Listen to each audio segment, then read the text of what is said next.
Jam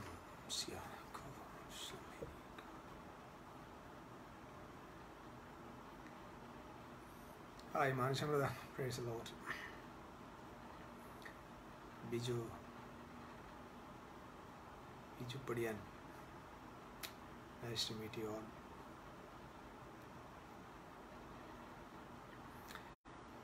നമ്മൾ ഇനി join ആകട്ടെ ആളുകൾ. ഇനി അങ്ങോട്ട് സ്റ്റാർട്ട്.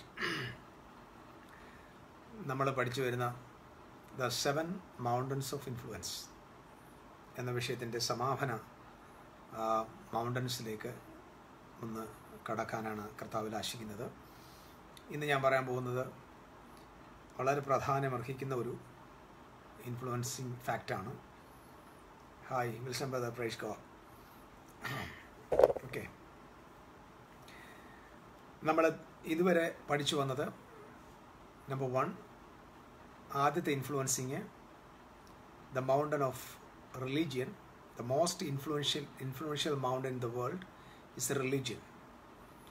രണ്ടാമത് നമ്മൾ പഠിച്ചത് ഫാമിലി. അപ്പം കിങ്ഡം, ദൈവത്തിൻ്റെ രാജ്യം ആധിപത്യം നടത്തേണ്ട മേഖലകൾ, അതിലൊന്ന് മതമാണ്, റിലീജിയനാണ്. അത് ക്രിസ്തീയ മതം മുതൽ അങ്ങോട്ടുള്ള സകല മതങ്ങളുടെ മീതെ ദൈവത്തിൻ്റെ രാജ്യത്തിൻ്റെ ആധിപത്യം ഉണ്ടാകണം. 2, കുടുംബങ്ങൾ, ഫാമിലി.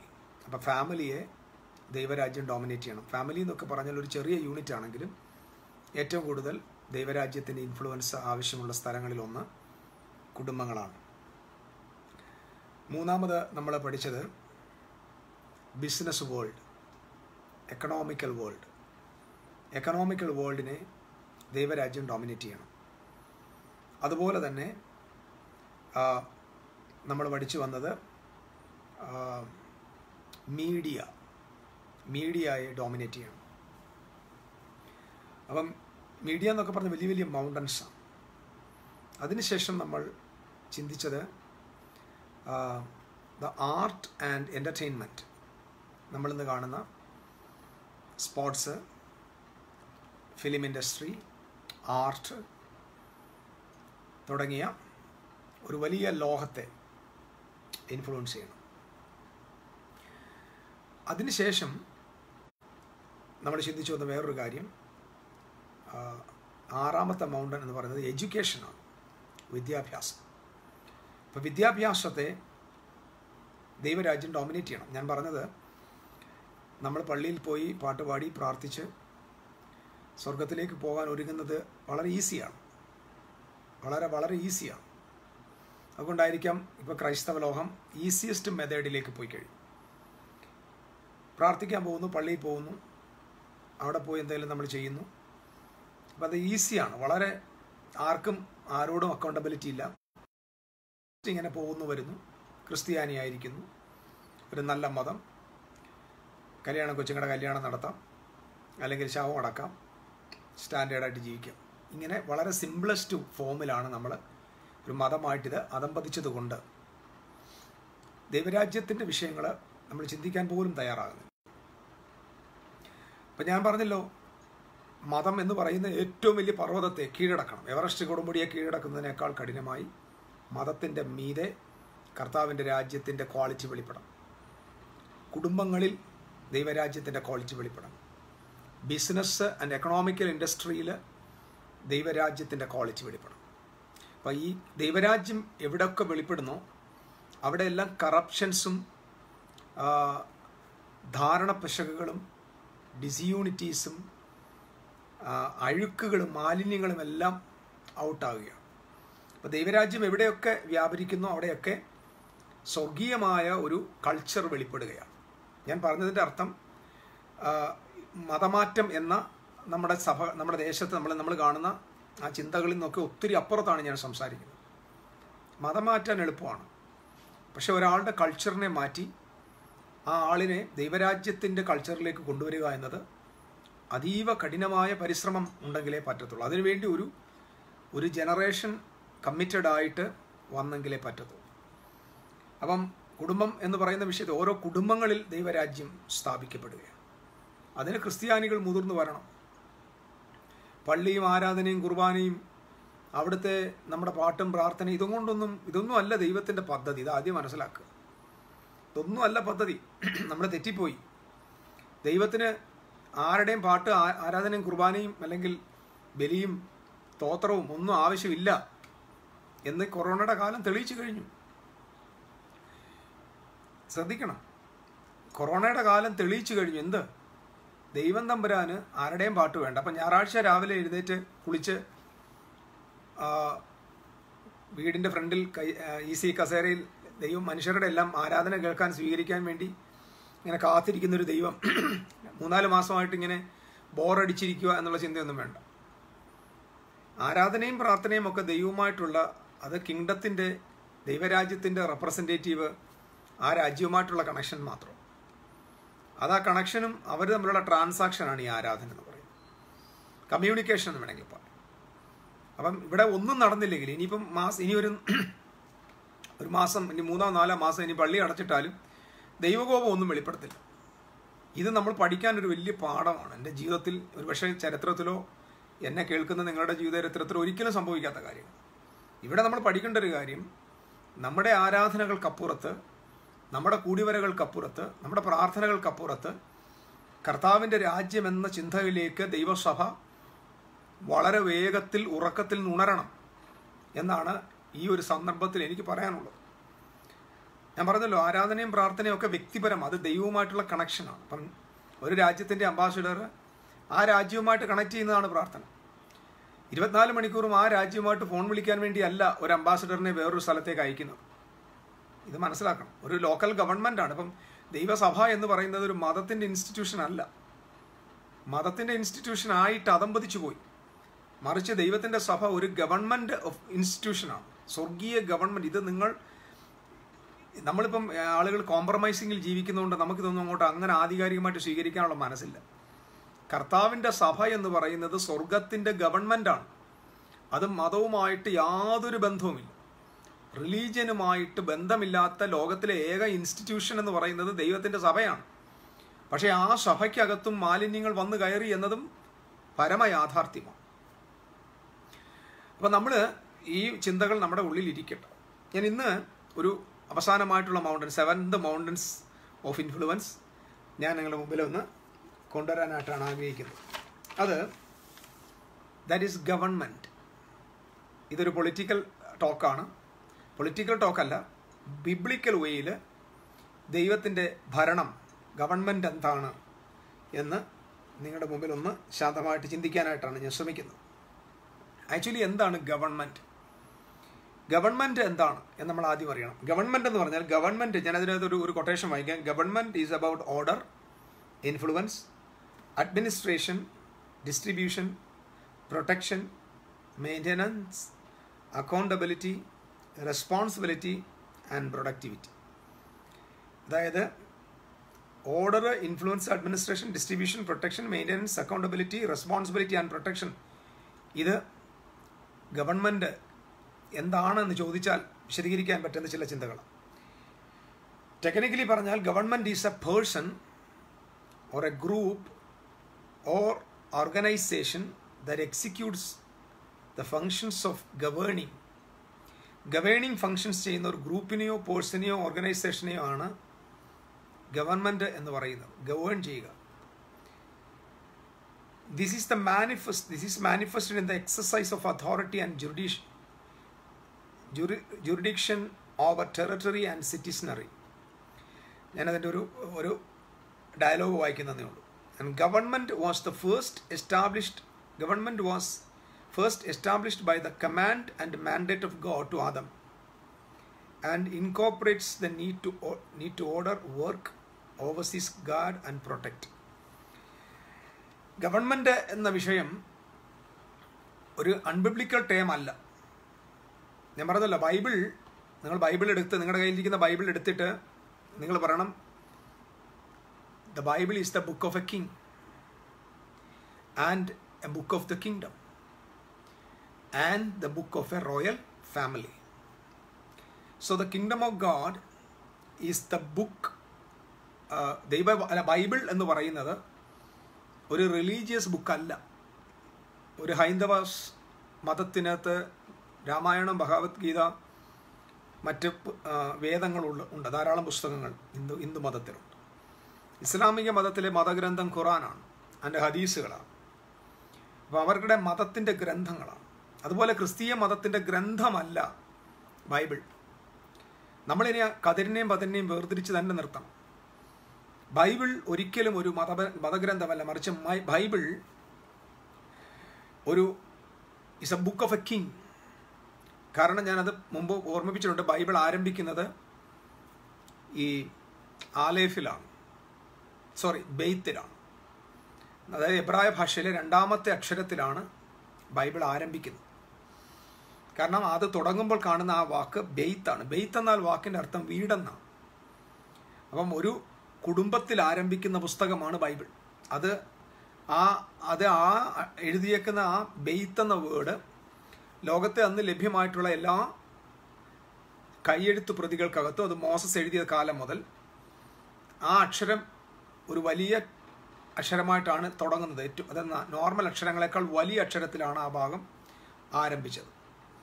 നമ്മൾ ബൈബിൾ പഠിക്കുമ്പോൾ യേശു പറഞ്ഞൊരു വാചകമുണ്ട്, ആകാശം മാറിയാലും ഭൂമി മാറിയാലും ദൈവവചനത്തിലെ വള്ളിയോ പുള്ളിയോ നീങ്ങിപ്പോകത്തില്ല. ഈ വള്ളിയും പുള്ളിയും എന്ന് പറയുമ്പോൾ നമ്മളെ മലയാളികൾ കാക്കായ്ക്ക് ഈക്കി എന്നൊക്കെ എഴുതുന്ന ഇങ്ങനെ ചുനുപ്പും വള്ളിയും ഒന്നുമല്ല.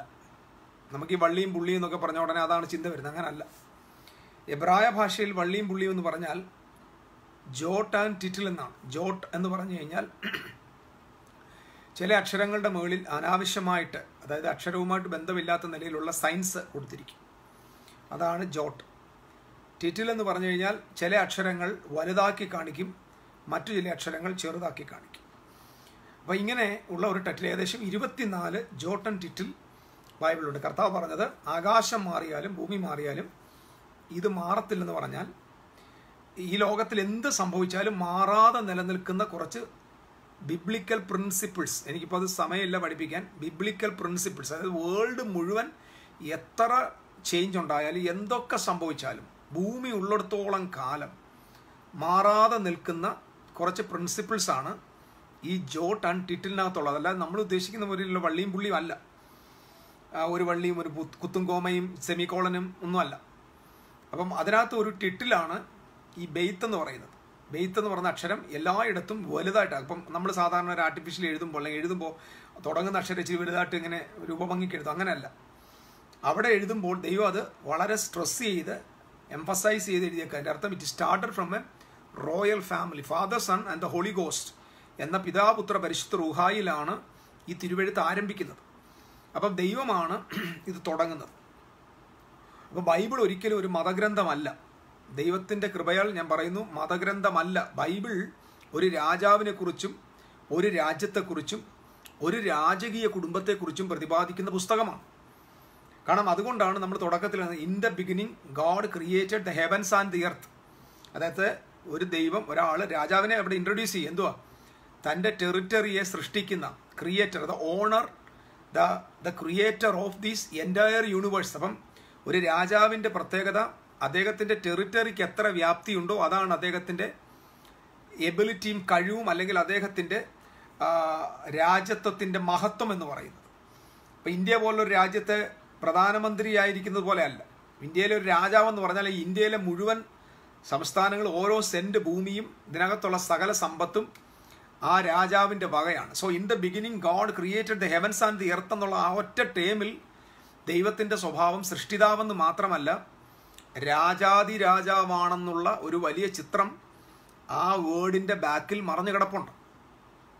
രണ്ടാമത് ഒരു ഗവൺമെൻറ് അവിടെ ഓർഡറാണ്. അവിടെ ഒരു ഗവൺമെൻറ്, അതായത് ദൈവം, ഞാൻ പറഞ്ഞു ഗവൺമെൻറ് എന്ന് പറഞ്ഞാൽ ഓർഡറാണ്, പ്രൊട്ടക്ഷനാണ്, അഡ്മിനിസ്ട്രേഷനാണ്, ഇൻഫ്ലുവൻസ് ആണ്, ആൻഡ് ഡിസ്ട്രിബ്യൂഷനാണ്, സൊല്യൂഷനൊക്കെ കൊടുക്കുന്നതൊക്കെ ഗവൺമെൻറ്റാണ്. സോ നമ്മൾ ആദ്യം ബൈബിൾ നോക്കിക്കേ, ആദ്യത്തെ 2-3 വാക്യങ്ങളിൽ നമ്മൾ കാണുന്നത് God created the heavens and the earth. എന്നിട്ട് ദൈവം അതിനെ എങ്ങനെയും വിട്ടെന്നല്ല, അതായത് പറഞ്ഞ അടുത്ത വാക്യം പറഞ്ഞു, ഭൂമി പാഴായും ശൂന്യവുമായിരുന്നു, ആഴത്തിൻ മീതെ ഇരുളുണ്ടായിരുന്നു.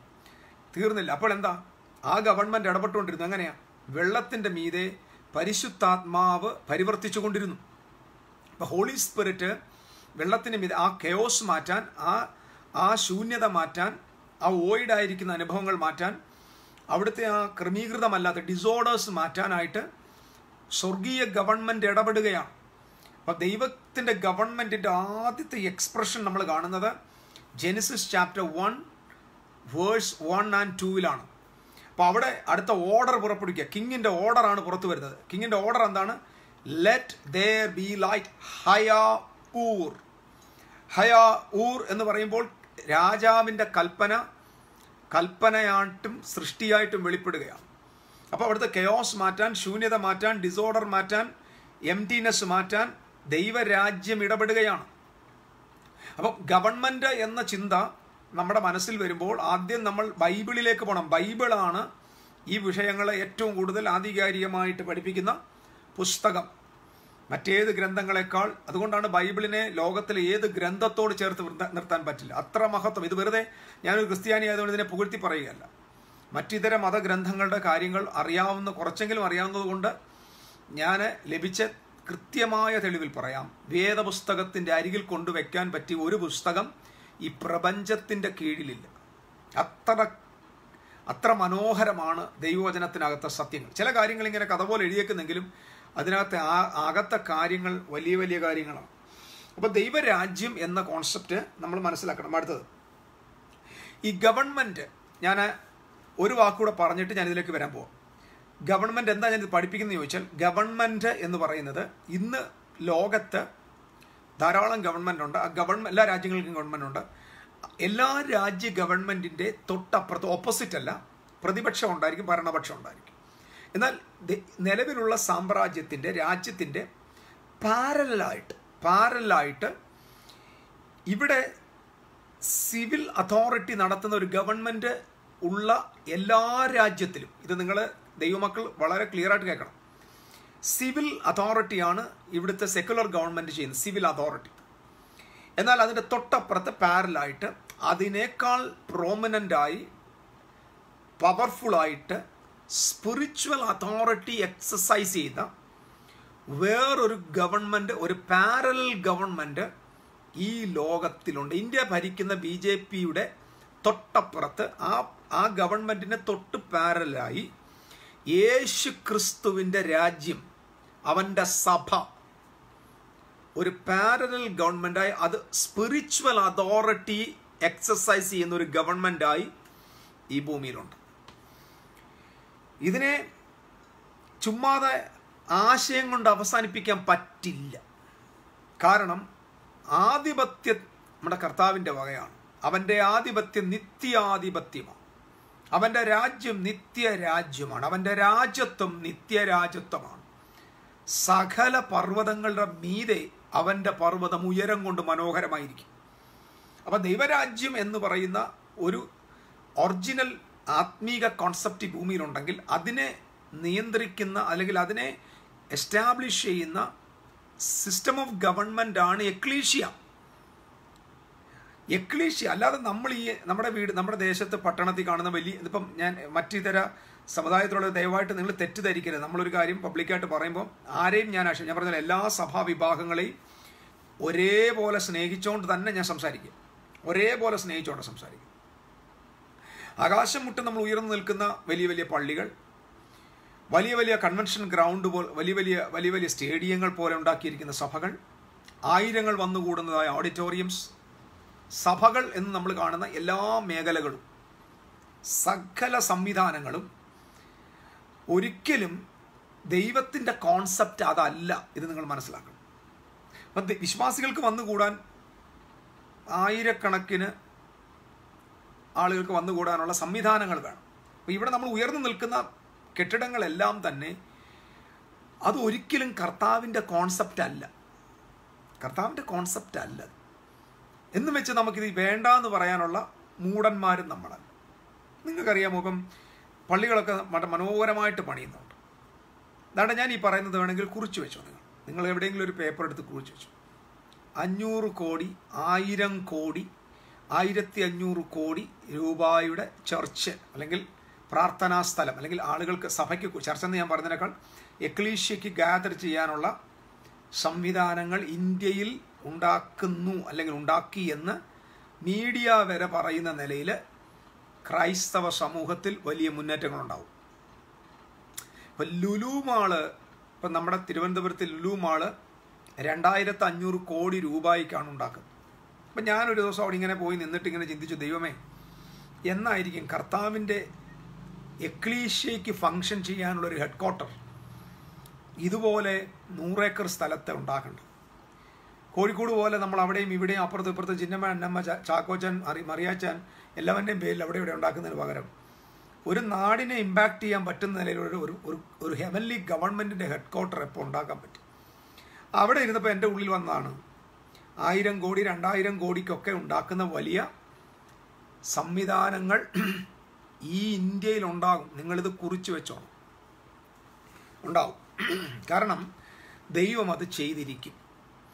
കാരണം ഞാൻ പറഞ്ഞല്ലോ, ഇന്ത്യ ഇപ്പം കേരളം ഭരിക്കുന്നത് നമുക്കെല്ലാവർക്കും ബഹുമാന്യനും പ്രിയനുമായ ഒരു നല്ല മുഖ്യമന്ത്രിയാണ്. ആശയങ്ങൾ കൊണ്ട് ഒരുപാട് പേര് എതിരുമായിട്ടുണ്ടായിരിക്കും, പക്ഷേ എന്നെ സംബന്ധിച്ചോളം I like that man. So അതെന്തോന്ന് എനിക്കറിയത്തില്ല. ആ ഗവൺമെൻറ്റിൻ്റെ പാരലൽ ഗവൺമെൻറ്റാണ് കർത്താവിൻ്റെ എക്ലീഷ്യ.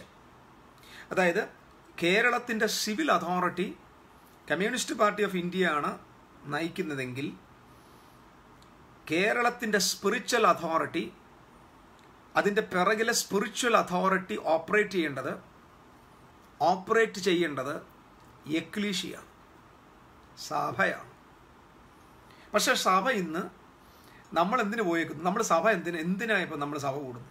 ഞായറാഴ്ചകളിൽ കൂടുന്നു, പാട്ട് പാടുന്നു, സ്തോത്രാഴ്ച എടുക്കുന്നു, കുർബാന പഴയ കാര്യങ്ങൾ തന്നെ നിന്ന് പഴയ പാട്ടുകൾ വീണ്ടും പാടുന്നു, പ്രസംഗം നടന്നു, അവിടെ ഇരിക്കുന്നു. സത്യത്തിൽ എന്താ നമ്മൾ ചെയ്തുകൊണ്ടിരിക്കുന്നത്? നമ്മുടെ കൂട്ടത്തിൽ വരുന്ന ആളുകളെ, അതായത് അരച്ച മാവിനെ വീണ്ടും വീണ്ടും അരച്ചുകൊണ്ടിരിക്കുക, അരച്ച മാവിനെ തന്നെ വീണ്ടും അരയ്ക്കുക. എന്നോട് പിണങ്ങുക, ഞാനൊരു സുവിശേഷത്തിൽ അല്ലെങ്കിൽ ഒരു ചർച്ചിൻ്റെ എൽഡറായിട്ട് നിന്നുകൊണ്ട് തന്നെ ഞാൻ സംസാരിക്കുന്നത്. നമ്മൾ അരച്ച മാവ് വീണ്ടും വീണ്ടും അരയ്ക്കുക. ഒരു വചനം പോലും അക്ഷരികമായിട്ട് ഒരു ക്രിസ്തീയ സഭയിലും മാനിഫെസ്റ്റ് ആവുന്നില്ല, ഒരു വചനം പോലും. അപ്പം നമ്മൾ ഉപയോഗശൂന്യമായ വർക്കുകൾ ചെയ്തുകൊണ്ടിരിക്കുന്ന പോലെയാണ് തോന്നുന്നത്. നമ്മളൊരു വിത്ത് അങ്ങോട്ട് കൊണ്ടിട്ടു, അത് കിളിർത്ത് വരുന്നില്ല, പിന്നെയും നമ്മളവിടെ വിത്ത് കൊണ്ടിടുക. അപ്പം എല്ലാ ആഴ്ചയിലും വിത്ത് കൊണ്ടിടുന്നു, കിളിർക്കുന്നില്ലെങ്കിൽ നമ്മൾ എന്ത് ചെയ്യും? ഒരു കർഷകന്റെ മനോഭാവത്തിലാണെങ്കിൽ പിന്നെ പുള്ളി വിതയ്ക്കത്തില്ല. അപ്പം ക്രൈസ്തവ സഭയ്ക്കകത്ത് എന്നും കുളിപ്പിക്കുന്നു, എന്നും അതിന് തൈലം തേക്കുന്നു, എല്ലാ ദിവസവും ആശ്വസിപ്പിക്കുന്നു, എന്നും കരച്ചിൽ, എന്നും അവൻ്റെ കണ്ണുനീര്. ഇത് തീർന്നിട്ട് നമ്മൾ എന്നാണ് ഇനി ഈ ദൈവരാജ്യം പണിയാനായിട്ട് പോകുന്നത്? ഇത് നിങ്ങൾ മനസ്സിലാക്കണം. അപ്പം കഥ പറഞ്ഞ ഏതാളുകൾ ഒരു യോഗത്തിന് പ്രസംഗിക്കാൻ എഴുന്നേറ്റ് നിന്റെ കണ്ണുനീര് തുടക്കി. അപ്പോൾ ഇത്രയ്ക്കും ഒഴുക്കാൻ എന്ത് കണ്ണു? നിനക്ക് മാത്രമാണല്ലോ കണ്ണുനീര്. ഈ ക്രിസ്ത്യാനിക്ക് മാത്രമേ ഉള്ള കണ്ണുനീര്. ഭാര്യ ആരും കരയുന്നില്ല, ബാക്കി ആരുടെയും കണ്ണുനീര് യേശു കാണുന്നുമില്ലേ? ചില ആളുകളിൽ വീമ്പളക്കാറുണ്ട്, അവിടെ അനേകർ നശിക്കുമ്പോൾ തൻ്റെ മക്കളെ ദൈവം സൂക്ഷിക്കുന്നു. നീ ഏത് മക്കളെ ദൈവം സൂക്ഷിക്കുന്നെന്ന്? ഞാൻ ഇങ്ങനെയുള്ള പ്രസംഗരെ കാണുമ്പോൾ തോന്നിയവാസി എന്നേ ഞാൻ വിളിക്കത്തുള്ളൂ. മനസ്സിലാകുന്നുണ്ടോ? അതായത് നാടുകൾ മുഴുവൻ കൊറോണ ബാധിച്ച് ഇങ്ങനെ മരിക്കുമ്പോഴും അവൻ തൻ്റെ മക്കളെ സൂക്ഷിക്കുന്നു. ഓ ഹല്ലേലൂയ! ഇത് സെൽഫിഷ്നെസ്സിൻ്റെ അങ്ങേയറ്റാണ്. അപ്പം നിങ്ങളുടെ ലോക്കൽ ദൈവം നിങ്ങളെ സൂക്ഷിക്കുന്നെന്ന് പറയുന്നതായിരിക്കും ബെസ്റ്റ്.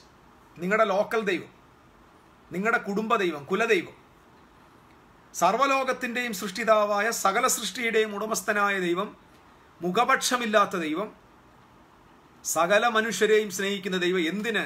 ആകാശത്തിൽ കരഞ്ഞുകൊണ്ട് പറക്കുന്ന കാക്കയ്ക്ക് പോലും അതിൻ്റെ ആഹാരം കൊടുക്കുന്ന ദൈവം, വയലിലെ പൂവിനെ ചമയിക്കുന്ന ദൈവം. ആ ദൈവമാണ് നമ്മുടെ പിതാവ്. ആ ദൈവം തന്നെ വിശ്വസിക്കുന്നവരുടെ മാത്രം സൗഖ്യം വരുത്തിയിട്ട് അല്ലാത്തവനെ അതിന് വിട്ടുകൊടുക്കുന്ന ഒരു ദൈവം. ആ ദൈവം ഒന്നും നമുക്ക് വേണ്ട. അങ്ങനൊരു ദൈവം ഇല്ലാതിരിക്കുന്നതാണ് നല്ലത്. അങ്ങനൊരു ദൈവത്തേക്കാൾ നല്ലതാണ് നമ്മുടെ ശൈലജ ടീച്ചർ, അല്ലേ? അവിടെ മതം നോക്കിയാണോ ഓരോരുത്തർക്ക് ഇത് കൊടുക്കുന്നത്? നീ ഹിന്ദു, അതുകൊണ്ട് നിനക്ക് കൊറോണ കൂടുതൽ കിടക്കട്ടെ. നീ മുസൽമാൻ, നിനക്ക് ഇച്ചിരി കുഴപ്പക്കാരനാണ്. ക്രിസ്ത്യാനി, അവൻ ഭയങ്കര ദൈവത്തിൻ്റെ പള്ളിയാണ്, അതുകൊണ്ട് അവന് വേറെ. അങ്ങനാണോ? അപ്പോൾ ഇവിടെ നമ്മൾ ക്രിസ്ത്യാനികൾ ഇന്ന് ലോകത്തിന് ഇൻട്രൊഡ്യൂസ് ചെയ്യുന്ന ദൈവം എന്ന് പറയുന്നത് നമ്മുടെ ശൈലജ ടീച്ചറിനേക്കാളും അവരുടെ വീട്ടിൽ പോയി ജോലിക്ക് നിർത്താൻ കൊള്ളാത്ത ദൈവമാണ്. അപ്പോൾ ഈ കോൺസെപ്റ്റാണ് നമ്മുടെ ചർച്ച വിശ്വസിച്ചിരിക്കുന്നത്. നമ്മൾ സെൽഫിഷ്നെസ്സാണ്, സ്വാർത്ഥതയുടെ കൂടുകളാണ് നമ്മൾ. അവരൻ ചത്താലും കുഴപ്പമില്ല, ദൈവം എന്നെ കാത്തത്. ഈ ചിന്തകളെല്ലാം കൂടെ നമ്മുടെ ഉള്ളിൽ വന്ന് കയറി കിടക്കുക. എൻ്റെ കേൾവിക്കാരോട് ഞാൻ വളരെ ദൈവകൃപയിൽ ഞാൻ പറയാം, നിങ്ങൾ നിരന്തരമായിട്ട് ഈ സംവിധാനങ്ങളിൽ നിന്ന് സ്വതന്ത്രമാകണം, എന്നേക്കുമായിട്ട് സ്വതന്ത്രമാകണം. എല്ലാവരും കർത്താവ് എന്തു പറഞ്ഞു? നിന്റെ ശത്രുവിനെ സ്നേഹിപ്പിൻ, നിന്നെ ഉപദ്രവിക്കുന്നവർക്ക് വേണ്ടി പ്രാർത്ഥിപ്പിൻ. എന്നോട് പറയുക, ദൈവം എന്നോട് പറയാം, നീ പോയി നിന്റെ ശത്രുവിനെ സ്നേഹിക്കാൻ. അപ്പം എൻ്റെ ശത്രുവിനെ ഞാൻ സ്നേഹിക്കാൻ എന്നോട് പറഞ്ഞ ദൈവം അവനെ വിശ്വസിക്കാത്തവരുടെ എല്ലാം തലയിലോട്ട് കൊറോണ പറഞ്ഞു വിടുമോ? ഇല്ലവേ ഇല്ല. നമ്മുടെ ദൈവം അങ്ങനെ അല്ല. ഞാൻ മുമ്പ് പലപ്പോഴും പറഞ്ഞിട്ടുണ്ട്, ഇന്ന് ലോകം കണ്ടിട്ടുള്ള എല്ലാവിധ നിരീശ്വരവാദവും ഏത്തിസം വന്നത് ദൈവത്തെ റോങ് ആയിട്ട് ഇവിടുത്തെ ക്രൈസ്തവർ പ്രസന്റ് ചെയ്തതാണ്. തെറ്റായ നിലയിൽ ദൈവത്തെ പ്രസന്റ് ചെയ്തതിൻ്റെ റിസൾട്ടാണ് ഇന്ന് മോഡേൺ ലോകത്തിൽ എഴുന്നേറ്റ് വന്നിരിക്കുന്ന എത്തിസം.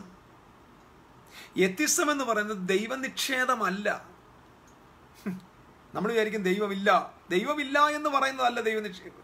അവർ ഈവിൾ എന്ന ചിന്താഗതിക്കെതിരെ നിൽക്കുക. തിന്മയ്ക്കെതിരെയുള്ള മറുപടി ഇല്ല ക്രിസ്ത്യാനിക്ക്. അപ്പൊ ഇവിടെയാണ് നമ്മൾ ദൈവരാജ്യത്തിൻ്റെ പ്രൊപ്പഗേഷനായി ദൈവസഭയെ എഴുന്നേൽപ്പിക്കേണ്ടത്.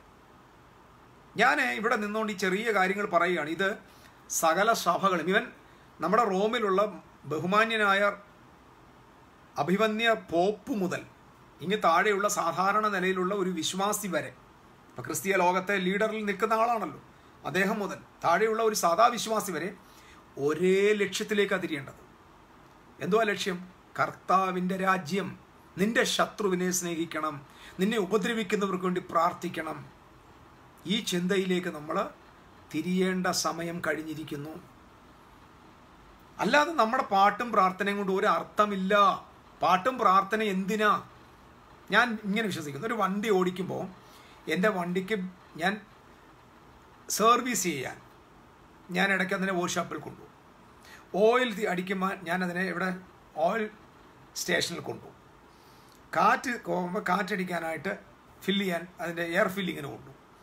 അപ്പോൾ സത്യത്തിൽ ഓരോ വിശ്വാസിയും എയർ ഫില്ല് ചെയ്യാനും സർവീസ് ചെയ്യാനും ഫ്യൂവൽ നിറയ്ക്കാനും വരേണ്ട സ്ഥലങ്ങളാണ് നമ്മുടെ ഗ്യാതറിങ്സ്. ഇത് മനസ്സിലാക്കണം.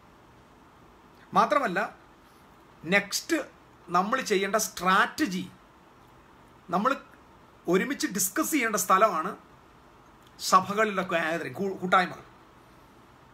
അപ്പം ചിലതിന് ഫ്യൂവൽ ഇല്ലാത്തതുകൊണ്ട് അതിനെ ശരിയാക്കണം. കാരണം എന്താ പറയുമ്പോൾ നമ്മുടെ ലക്ഷ്യം ഫ്യൂവൽ നിറയ്ക്കുന്ന മാത്രമല്ല, നമ്മുടെ ലക്ഷ്യം റോഡിൽ ഓടണം. ഓടാത്ത വണ്ടിക്ക് ഫ്യൂവൽ നിറച്ചിട്ട് എന്ത് കാര്യം?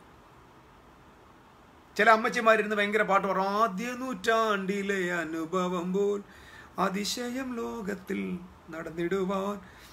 നിറയ്ക്കണേന്ന് അടുക്കളയിലിരുന്ന് 24 മണിക്കൂറും അടുക്കള മാത്രം നോക്കിയിട്ട് ദൈവത്തെക്കുറിച്ച് ഒരു ചിന്തയില്ലാതെ, ഭൂമി എന്ന് പറഞ്ഞാൽ അവരുടെ അടുക്കളയാണ്. ആ അടുക്കളയിൽ ഇരിക്കുന്ന അമ്മച്ചിയാണ് പാട്ട് പാടുന്നത്. എനിക്ക് ആദ്യ നൂറ്റാണ്ടിലെ പവർ വേണം. എന്തിനാ? വെണ്ടയ്ക്ക വെട്ടാണ്. വെണ്ടയ്ക്ക അരിയാൻ വേണ്ടി ആദ്യ നൂറ്റാണ്ടിലെ ശക്തി ആവശ്യമില്ല. നല്ലൊരു 10 രൂപയുടെ മിച്ചാത്തി വാങ്ങിച്ചാൽ മതി.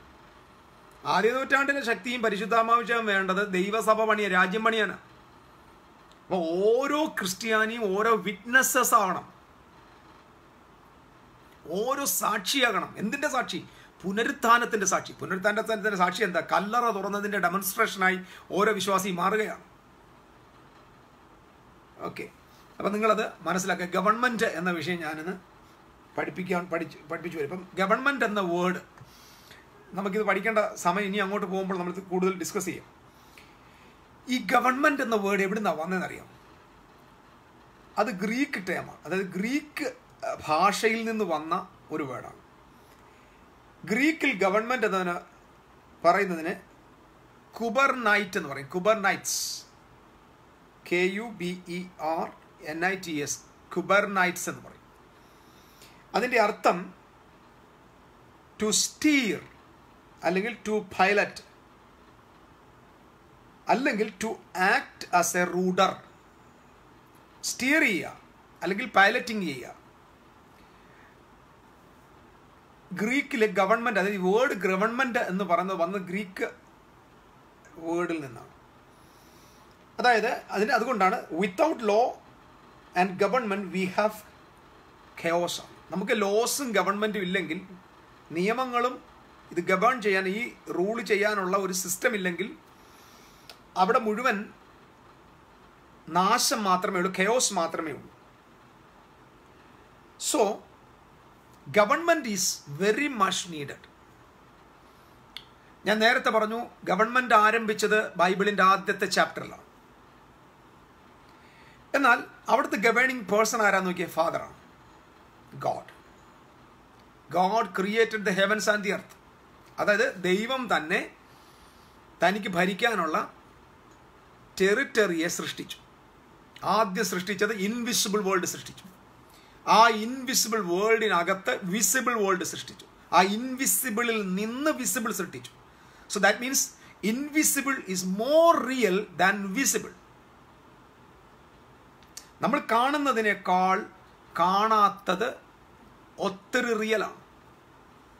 അപ്പം ആ ഇൻവിസിബിൾ വേൾഡിലെ ദൈവം വിസിബിൾ വേൾഡിൽ നോക്കിയപ്പോൾ കാണാം പാഴശൂന്യത. അതിനെ ഓർഡർ ചെയ്യുക, ആ ഡിസോർഡറിനെ ഓർഡർ ചെയ്യാനായിട്ട് ഹെവൻലി കിങ്ഡം കമാൻഡ് കൊടുക്കുക. ആദ്യത്തെ കമാൻഡ് നിങ്ങൾ നോക്കിക്കണം, ഹെവൻലി കിങ്ഡത്തിൻ്റെ കമാൻഡാണ് ഫസ്റ്റ് ചാപ്റ്ററിൽ നമ്മൾ കാണുന്ന എല്ലാ commands. Let there be light. അപ്പൊ അവിടെ കൽപ്പന പുറപ്പെട്ടു. അപ്പൊ കൽപ്പന പുറപ്പെടുമ്പോൾ ഓർത്തോണം, കൽപ്പന that is the word from the king. കാരണം രാജാവിൻ്റെ വായിൽ നിന്ന് പുറപ്പെടുന്നതെല്ലാം റിക്വസ്റ്റ് അല്ല, കൽപ്പനയാണ്. കൽപ്പന. രാജാവ് എന്തു പറഞ്ഞാലും അത് ലോയാണ്. ഇത് മനസ്സിലാക്കണം. രാജാവ് എന്തു പറഞ്ഞാലും അത് ലോയാണ്. നിങ്ങൾക്കറിയാമോ, വെളിച്ചം ഇന്നും പ്രകാശിച്ചുകൊണ്ടിരിക്കുക. സൂര്യനും ചന്ദ്രനും നക്ഷത്രങ്ങളും, സൂര്യനെയും ചന്ദ്രനെ സൃഷ്ടിച്ചു, നക്ഷത്രങ്ങളെയും ഉണ്ടാകട്ടെന്ന് കൽപ്പിക്കുക. അപ്പം നക്ഷത്രങ്ങൾ ഉണ്ടായിക്കൊണ്ടിരിക്കുന്നു. ഇപ്പം സയൻറ്റിഫിക് വേൾഡ് പറയുന്നത് യൂണിവേഴ്സ് ഈസ് എക്സ്പാൻഡ് ചെയ്തുകൊണ്ടിരിക്കുകയാണ്. എക്സ്പാൻഡ് ചെയ്തുകൊണ്ടിരിക്കുക എന്ന് പറഞ്ഞു കഴിഞ്ഞാൽ മനുഷ്യൻ, ഭൂമി, സൗരയൂഥങ്ങൾ, അല്ലെങ്കിൽ ഇവിടുത്തെ ഈ കാണുന്ന സിസ്റ്റംസ് എല്ലാം എക്സ്പാൻഡ് ആയിക്കൊണ്ടിരിക്കുകയാണ്. വലിയ മാറ്റങ്ങൾ. കാരണം ഇതിന്റെ കാരണം the word of the king is existing today. ഉണ്ടാകട്ടെ എന്ന വേർഡ് ഇന്നും ഈ യൂണിവേഴ്സിൽ വൈബ്രേറ്റ് ചെയ്തുകൊണ്ടിരിക്കുക. That is the power of God's word. ഇപ്പോഴും ആ വൈബ്രന്റ് മാറിയിട്ടില്ല. ഇപ്പോഴും ആ ഒരു ആ ഒരു വേവ് ഈ അന്തരീക്ഷത്തിൽ വിട്ടിട്ടില്ല. Creating waves are going everywhere. That's why creations are happening every time.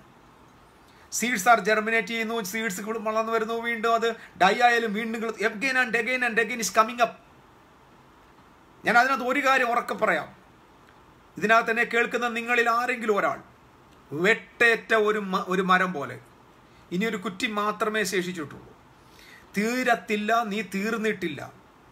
നീ എന്ന് പറയുന്ന ആ കുറ്റിയിൽ നിന്ന് ഒരൽപ്പമെങ്കിലും പച്ചിപ്പ് അവിടെ ഉണ്ടെങ്കിൽ അവിടെ പൊട്ടി മുളച്ച് നീ ദൈവം ഉദ്ദേശിച്ച നിലയിലേക്ക് വളർന്നുയരുമെന്നത് യാഥാർത്ഥ്യമാണ്.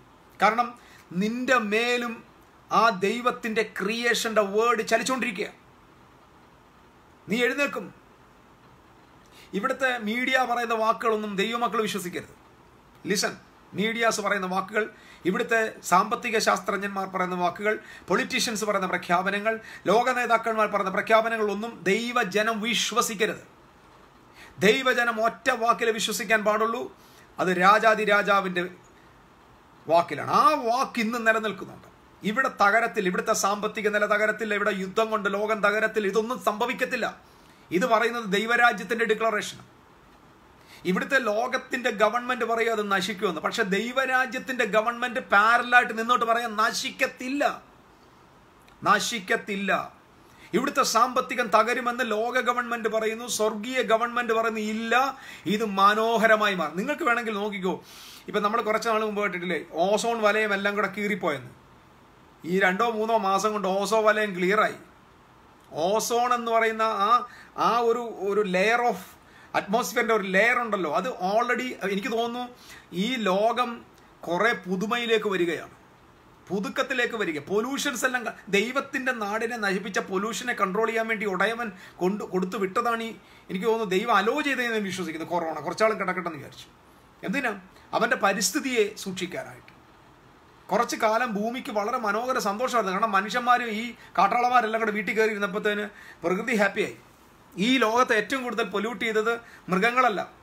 ഏറ്റവും കൂടുതൽ ഡിസോർഡേഴ്സ്, ഏറ്റവും കൂടുതൽ നിയമലംഘനങ്ങൾ, ഏറ്റവും കൂടുതൽ തെറ്റ്, ഏറ്റവും കൂടുതൽ മാൽ ഫങ്ഷൻ ഭൂമിയിൽ ചെയ്യുന്നത് ക്രീച്ചർ, മനുഷ്യൻ മാത്രമാണ്. ഈ ഭൂമിയിലെ വേറെ ഒരു സൃഷ്ടിയും there is no violations of law in the life of animals. നിങ്ങൾക്കറിയാമല്ലോ, ഒരു മൃഗവും വേറൊരു മൃഗത്തെ അനാവശ്യമായിട്ട് കൊല്ലത്തില്ല. അനാവശ്യമായിട്ട് മറ്റൊരാളെ കൊല്ലുന്ന ഒരൊറ്റ ജന്തുവേ ഉള്ളത് മനുഷ്യജന്തുവാണ്. ഇതങ്ങോട്ട് നിങ്ങൾ ചിന്തിച്ചാൽ മതി, ബാക്കി ഞാൻ കൂടുതൽ പറയുന്നില്ല. കാരണം മനുഷ്യൻ മാത്രമാണ് ഇവിടെ വീഴ്ചയിൽ കിടക്കുന്നത്. അതുകൊണ്ട് ഈ മനുഷ്യന്മാർ ശരിയാകാൻ വേണ്ടിയാണ് ഈ ക്രീച്ചേഴ്സ് വെയിറ്റിംഗ്. അങ്ങനെയാണ് ബൈബിൾ പറഞ്ഞത്. സൃഷ്ടി ദൈവപുത്രന്മാരുടെ വെളിപ്പാടിന് വേണ്ടി കാത്തിരിക്കുക. All creations are waiting for the manifestation of the sons of God. Creations are waiting. So the government, ഞാൻ ഒന്നുകൂടെ പറയുന്നു, the civil authority യൂസ് ചെയ്യുന്ന ഒരു ഗവൺമെൻറ് വേൾഡിലുണ്ട്.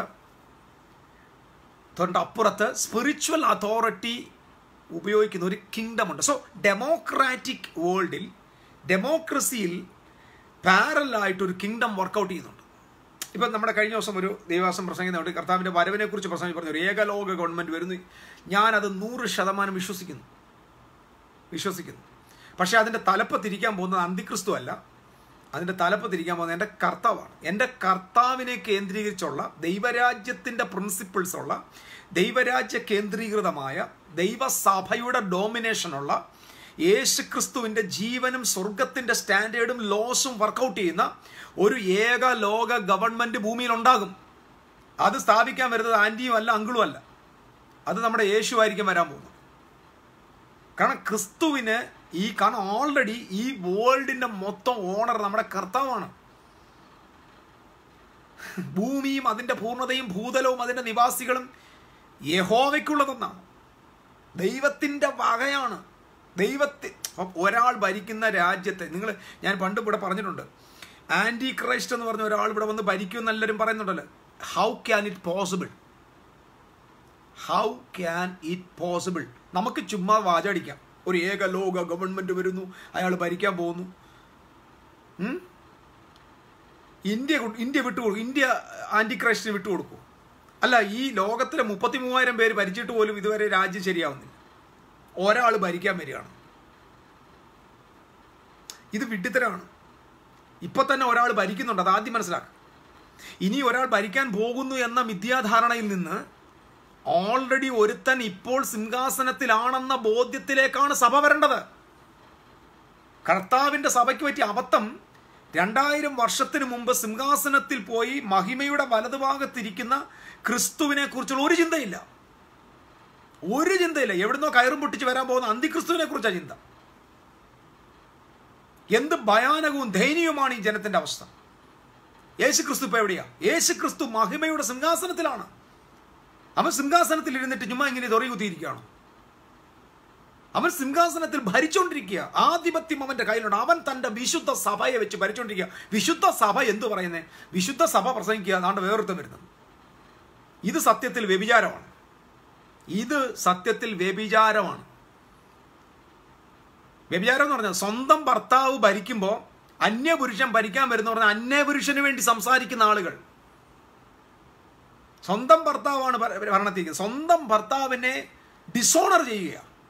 നിങ്ങൾ ഓരോ പ്രാവശ്യവും അന്തിക്രിസ്തു വരാൻ പോകുന്നു, എതിർ ക്രിസ്തു വരാൻ പോകുന്നു, അങ്ങേര് ഭരിക്കാൻ പോകുന്നു എന്ന് പ്രസംഗിക്കുന്ന സകല അച്ചാച്ചന്മാരോട് ഞാൻ പറയാം, നിങ്ങൾ പബ്ലിക്കിൽ വ്യഭിചാരം ചെയ്തുകൊണ്ടിരിക്കുക.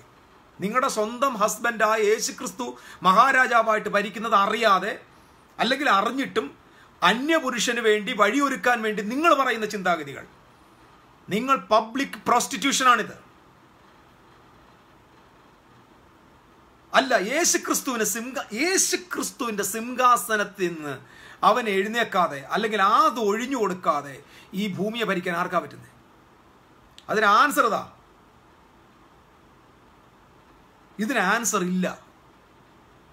കാരണം നമ്മുടെ ആളുകളുടെ പ്രത്യേകത നെഗ്ലക്റ്റ് ചെയ്യുക. ഓ, നമ്മൾ കേട്ടില്ല, നമ്മളിത് കേട്ടിട്ടേ ഇല്ല, അല്ലെങ്കിൽ അടുത്ത് പറയാം നമുക്കത് കേൾക്കുകയേ വേണ്ട. We don't want to hear this all. ഭൂമിയുടെയും ഭൂമണ്ഡലത്തിന്റെയും സ്വർഗത്തിലും ഭൂമിക്കും സകല അധികാരവും എനിക്ക് ലഭിച്ചിരിക്കുന്നെന്ന. അങ്ങനെ തന്നെ അല്ലേ? എനിക്ക് ലഭിച്ചിരിക്കുന്നു. ആ എനിക്ക് ലഭിച്ചിരിക്കുന്നെങ്കിൽ ഈ അധികാരത്തിന്റെ പുറത്ത് കയറി വേറെ ഒരുത്തൻ ഇനിയും ഭരിക്കുമെന്ന് പറയാൻ, അത് വിശ്വസിക്കാൻ നമ്മൾ എന്താ ഡെയിലി ചാണകമാണോ കഴിക്കുന്നത്? ഈ ഭൂമി മൊത്തം ഭരിക്കാനായിട്ട് ഒരുത്തം വരുമെന്നല്ല നമ്മൾ പറയുന്നത്. ഭൂമി മൊത്തം ഭരിക്കാൻ ഒരാൾ വരണമെങ്കിൽ ആദ്യം യേശുക്രിസ്തു ഇരിക്കുന്ന സിംഹാസനം മാറി കൊടുക്കണ്ടേ? അല്ലെങ്കിൽ യേശുക്രിസ്തുവിനെ തോൽപ്പിക്കാതെ, യേശുക്രിസ്തുവിനെ പരാജയപ്പെടുത്താതെ ഒരു ആന്റി ക്രൈസ്റ്റിന് ഭൂമി ഭരിക്കാൻ പറ്റുമോ? അല്ലെങ്കിൽ തന്നെ ദൈവം പറഞ്ഞ് ദൈവം അധികാരപ്പെടുത്താത്ത ഒരു അധികാരമില്ലെന്നല്ലേ? ദൈവം ആന്റി ക്രൈസ്റ്റിനെ തൻ്റെ എതിരാളിക്ക് വേണ്ടി കസേര മാറ്റിയിട്ട് കൊടുക്കുമോ? ഇത് നമ്മൾ വിശ്വസിക്കണോ? ആദ്യം യേശുക്രിസ്തു എവിടെ ഇരിക്കുന്നതെന്ന്. നമ്മുടെ ക്രിസ്ത്യാനിയുടെ പ്രശ്നം എന്താ? 24 മണിക്കൂർ നമുക്ക് ആകെ അറിയാവുന്നത് ക്രൂശിന്മേൽ കിടക്കുന്ന കാര്യം. 24 മണിക്കൂർ നമ്മൾ എപ്പോൾ കൂടിയാലും യേശു കുരിശില്ല. കുരിശിന് ഇന്ന് വരെ ഇറക്കിയിട്ടില്ല. അത് ആകെപ്പാടെ നമ്മൾ ഇറക്കുന്നത് ആ ദുഃഖ വെള്ളിയാഴ്ചയുടെ ഈസ്റ്ററിനന്ന് ഉയർപ്പിക്കും. ഈസ്റ്ററിനന്ന് ഉയർപ്പിച്ചിട്ട് പിറ്റേ ദിവസം മുതൽ നമ്മൾ വീണ്ടും പിടിച്ച് അടുത്ത ഞായറാഴ്ച മുതൽ കുരിശിക്കും. കാരണം ക്രിസ്ത്യാനിക്ക് ഈ ക്രൂശിക്കപ്പെട്ട ചിന്ത മാത്രമേ ഉള്ളൂ. ഈ പൗലോസ് ബേബീസിന്, കുഞ്ഞുങ്ങൾക്ക് ലേഖനം എഴുതുമ്പോൾ പറഞ്ഞു, ക്രൂശിക്കപ്പെട്ട ക്രിസ്തുവിനെ അല്ലാതെ മറ്റാരെയും അറിയാത്തവനായി ഞാൻ നിങ്ങളുടെ ഇടയിൽ ഇരിക്കുന്നു. ചില ആളുകൾ വിചാരിച്ചിരിക്കുന്നത് ഇതാ വലുതെന്ന് പറഞ്ഞിരിക്കുക. എൻ്റെ പൊന്നു കുഞ്ഞെ, പാല് കുടിക്കാൻ മാത്രം കഴിവുള്ള കൊരിന്ത്യക്കാർ, ആ കൊരിന്ത്യക്കാരോട് പറയാ, നിങ്ങളടുത്ത് ഞാൻ കട്ടികളൊന്നും ഞാൻ പറയുന്നില്ല, ഞാൻ ഈ ക്രൂശിക്കപ്പെട്ട യേശുവിൻ്റെ കഥ പറഞ്ഞുകൊണ്ടിരിക്കാൻ പോവാം. ഇത് കേട്ടിട്ട് നമ്മുടെ വലിയ വലിയ അച്ചച്ചന്മാർ വിചാരിച്ചിരിക്കുന്നത് അതാണ് ഏറ്റവും വലുത്. എൻ്റെ സഹോദരങ്ങളെ, അന്ന് പെസഹായുടെ അന്ന് യേശുനാഥൻ ക്രൂശിക്കപ്പെടുക. ആ ക്രൂശിക്കപ്പെട്ട ശേഷം 7 മണിക്കൂർ മാത്രമാണ് കുരിശിൽ. only 7 hours. 7 മണിക്കൂർ ക്രൂശിൽ കിടന്ന കാര്യം 2000 years ആയിട്ട് നമ്മൾ പ്രസംഗിക്കേണ്ടെന്ന് ഞാൻ പറഞ്ഞില്ല. എന്നാ ചർച്ച് ഈ ക്രൂശിക്കപ്പെടുന്ന യേശുവിൽ നിന്ന് കണ്ണുമെടുത്ത് മഹിമയുടെ വലതുഭാഗത്ത് സിംഹാസനത്തിൽ ഇരിക്കുന്ന യേശുവിനെ എന്നാണ് സഭ കാണുന്നത്? ഇനി യേശുവിനെ പിടിച്ച് ഉയർത്തി സിംഹാസനത്തിൽ ഇരുത്തണോ? 2000 years ആയിട്ട് യേശു സിംഹാസനത്തിലല്ലേ? അപ്പൊ ഏതാണ് നമ്മൾ ഏറ്റവും കൂടുതൽ പ്രസംഗിക്കേണ്ടത്? കുരിശി കിടക്കുന്ന ആ ഒരു ചിത്രമാണോ ലോകത്തോട് ഏറ്റവും കൂടുതൽ വിളിച്ചു പറയേണ്ടത്? അതോ സിംഹാസനത്തിൽ ഇരിക്കുന്ന രാജാതി രാജാവും കർത്താതി കർത്താവുമായവന്റെ ഭരണത്തിന്റെ ആധികാരികതയാണോ പ്രസംഗിക്കേണ്ടത്? നമ്മൾ തെറ്റിപ്പോയി. ക്രൈസ്തവ സമൂഹം തെറ്റിപ്പോയി. ഇതിനെ എടുത്ത് കളഞ്ഞിട്ട് പോകേണ്ട സമയം പലത് കഴിഞ്ഞു. സത്യം ഞാൻ പറയാം, യേശുക്രിസ്തുവിനോടുള്ള സ്നേഹവും എൻ്റെ മേലുള്ള ദൈവത്തിൻ്റെ വിളിയും കൊണ്ട് മാത്രമാണ് ഈ സംവിധാനത്തിൻ്റെ മുമ്പിൽ ഞാൻ ഇപ്പോൾ നിൽക്കുന്നത്. ഇത് ഊരിയെറിയാൻ പറ്റുന്ന ഒരു ഉടുപ്പായിരുന്നെങ്കിൽ എന്നേ ഞാൻ ഊരിയെറിഞ്ഞേനെ. കാരണം അത്രയ്ക്കും ഇത് ക്രമം കെട്ട ഒരു അനുഭവത്തിലാണ് പോകുന്നത്. ഉപയോഗശൂന്യമായ അനുഭവത്തിലാണ് പോകുന്നത്. ഇത് പ്രസംഗിക്കാൻ തുടങ്ങിയാലോ നമ്മളെ അന്നേരെ കള്ളന്മാരാക്കുക. കാരണം കാട്ടുകള്ളന്മാരുടെ നടുവിലല്ലേ നമ്മളിത് പറയേണ്ടി വരുന്നത്. I am not accusing anybody. I am standing for the truth of the word of God. ദൈവത്തിൻ്റെ നാവായി നിന്നോണ്ടാണ് ഞാൻ സംസാരിക്കുന്നത്. എനിക്ക് നല്ല ബോധ്യമുണ്ട്. സിംഹാസനത്തിൽ ഇരിക്കുന്ന ആളിനെ കുറിച്ച്. ഇതാ ഗവൺമെന്റ്. ഇപ്പൊ ലോകം ഭരിക്കുന്ന ഒരു ഗവൺമെന്റ്. നമ്മളിപ്പോൾ we are always fearing for B J P ഭരിക്കരുത് എന്ന് പറഞ്ഞുകൊണ്ട് ഇവിടെ കിടന്ന് തലയും കുത്തി ഉപവാസമായിരുന്നു. നിന്റെയൊക്കെ വയറുണങ്ങുന്നതല്ലാതെ തമ്പുര അനങ്ങത്തില്ല. ഇത് ആദ്യം മനസ്സിലാക്കണം. BJP വരാതിരിക്കാൻ വേണ്ടി എത്ര ഉപവാസം വരുന്നു? നാണമില്ലാത്തവന്മാർ പട്ടിണി ഇരുന്നങ്ങ് പ്രാർത്ഥന. നിന്റെ പ്രാർത്ഥന ദൈവം കേട്ടോ? ചീറ്റിയില്ലേ? അപ്പൊ നിന്റെ പ്രാർത്ഥനയ്ക്ക് ദൈവം മറുപടി തന്നില്ലല്ലോ. അതോ നീ ദൈവത്തിന്റെ പ്രിയ പുത്രനായിട്ടിരുന്ന് ഉപവസിച്ചല്ലേ? എന്താ മറുപടി തരഞ്ഞ്? നീ ആലോചിച്ച് നോക്ക്. കാരണം നിന്റെ പേടി കൊണ്ടാണ് പ്രാർത്ഥിക്കുന്നത്. നിനക്ക് വിറയലാണ്. ഏതോ ഒരു പരുത്തം ഭരിക്കാൻ അങ്ങോട്ട് വന്നാൽ RSSകാരൻ എഴുന്നേറ്റ് വരും, ബജ്രങ്ങൾ വരും, അവർ വരും, നിന്നെ കൊല്ലും. ഓ, ഞങ്ങളുടെ സഭ പൊളിക്കും. നിന്റെ സഭയൊക്കെ പൊളിക്കണം. നിന്റെ സഭയൊക്കെ പൊളിച്ചാലേ നാട് നന്നാവത്തുള്ളൂ.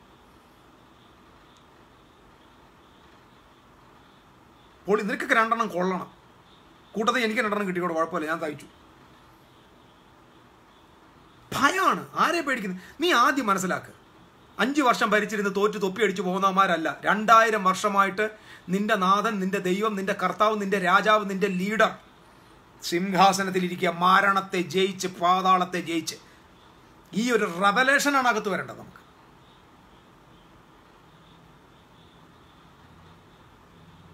ആമേൻ. എൻ്റെ യേശു ഇന്നും സിംഹാസനത്തിലാണ്. നാട് നീള ബഹളം ഇതൊക്കെ. ഇത് ഞാൻ വിചാരിക്കുന്നത് ഗോഡ് ഇപ്പം ഈ കൊറോണയുടെ ഓട്ടം കാണുമ്പോൾ സിംഹാസനത്തിലിരിക്കാൻ ചിരിക്കുക. 2-ാം സങ്കീർത്തനം തന്നെ എനിക്ക് ഓർമ്മ വരും. സ്വർഗത്തിലിരിക്കുന്നവൻ ചിരിക്കുന്നു. കഴിഞ്ഞ ദിവസം ഇടി വെട്ടിയപ്പോൾ ഞാൻ ഇങ്ങനെ പിള്ളേരോട് പറഞ്ഞാ, കർത്താവ് ചിരിക്കുന്നതാണ്, കർത്താവ് ചിരിക്കുകയാണ്. അവരൊരു കർത്താവിന് ചിരിക്കുന്നത് ഇത്ര ശബ്ദമെന്ന്. ഞാൻ പറയുന്നത് എങ്ങനെയാണ്? ഇവിടുത്തെ മനുഷ്യൻ്റെ ഓരോ കണ്ടിട്ട് കർത്താവിന് ചിരി വരിക. ഗോഡ് ഈസ് ലാഫിങ്. നമ്മൾ പേടിക്കും. ഇപ്പം ഞങ്ങൾ ശരിയാക്കും, സഭ ഇല്ലാതാക്കും, ഓ ഇവിടെ ഹൂ കേസ്. ഇപ്പം ഇന്ത്യ പറയാം, ഞങ്ങൾ മതപരിവർത്തനം നിയമം, മതപരിവർത്തനം ദൈവം എന്ന് പറയാൻ അനങ്ങത്ത് പോലില്ല. ശരിയാക്കാൻ പറയും. ഈ പേടി തൊണ്ടന്മാരെല്ലാം കൂടെ വേണമെങ്കിൽ പോയി പാർലമെൻറ്റിൻ്റെ ഉപ്പേ പോയി സമരം ചെയ്യും. കർത്താവ് മിണ്ടത്തില്ല. കർത്താവ് പറയാം, ചെയ്തോളാൻ പറയും. കാരണം കർത്താവിന് ഇത് ഭയമില്ല. കർത്താവിനെ സംബന്ധിച്ചോളം മതപരിവർത്തനം വിഷയമല്ല. ഭൂമിയും അതിൻ്റെ പൂർണ്ണതയും ഭൂതലവും അതിൻ്റെ നിവാസികളും എൻ്റെ കർത്താവിൻ്റെ വകയാണ്. കർത്താവിൻ്റെ ലക്ഷ്യം മതം മാറ്റുന്നതല്ല. അതുകൊണ്ട് കർത്താവിന് മതപരിവർത്തന നിയമത്തെ സപ്പോർട്ട് ചെയ്യത്തുമില്ല, എതിർക്കാൻ വരത്തുമില്ല, ദൂതനെ അയച്ച് വാളും കൊണ്ട് വെട്ടത്തുമില്ല. ക്രൈസ്തവ സഭ ആദ്യം മനസ്സിലാക്കേണ്ടത് സിംഹാസനത്തിൽ ഇരിക്കുന്ന ആരാണ്. നിന്റെ യേശുവിനെ നീ ആദ്യം കുരിശിൽ നിന്ന് എടുക്ക്. നീ ആദ്യം നിന്റെ കുരിശിൽ നിന്ന് യേശുവിനെ ഇങ്ങനെ താക്ക്.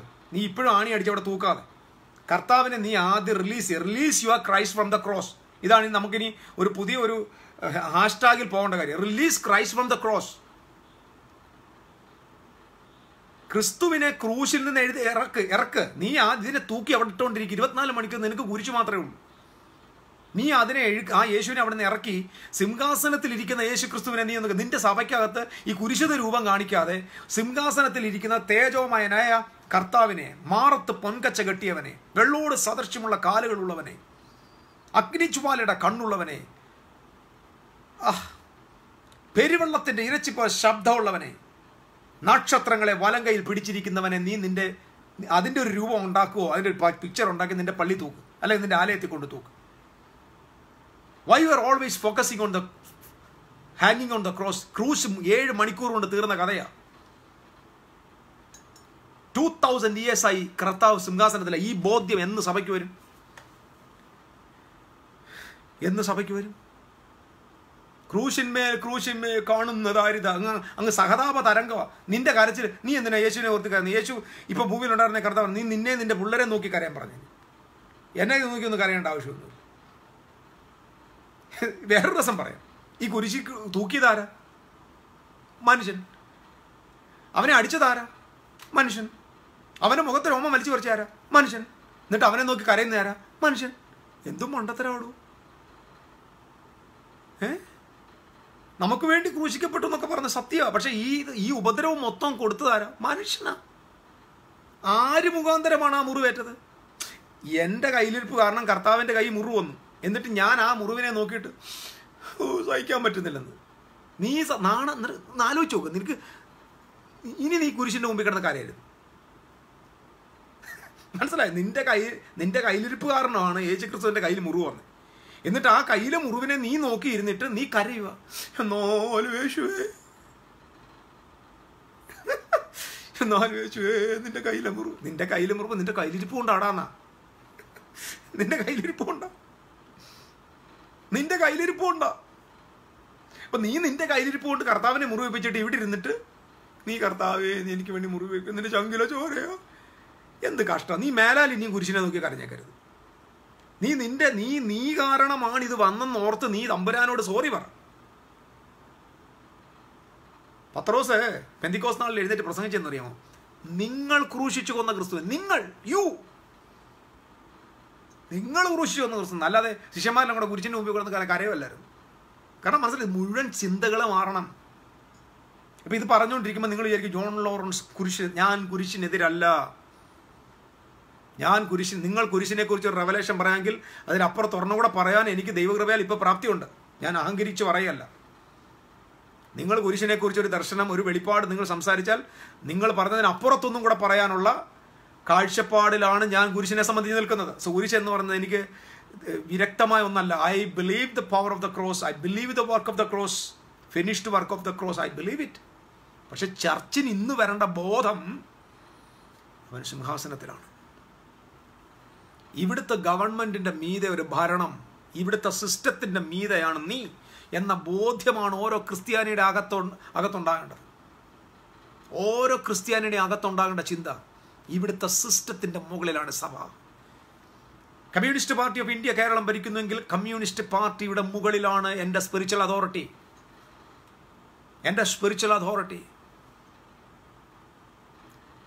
അതിനെ നശിപ്പിക്കുന്നതല്ല, അതിനെ ദൈവരാജ്യത്തിന്റെ മഹിമയ്ക്കകത്ത് കൺട്രോൾ ചെയ്യാൻ. When you pray, God is changing the heart of the leader. When you pray, God is changing the decisions of the leaders. പാർലമെന്റിൽ അവർ നിയമം പാസ്സാക്കാൻ തുടങ്ങും. പക്ഷേ സഭ ഇപ്പുറത്ത് പ്രാർത്ഥിച്ചാൽ when they are using the power, the spiritual authority, they cannot. അവർക്ക് അങ്ങനെ നിയമം പാസ്സാക്കാൻ പറ്റാതാവും.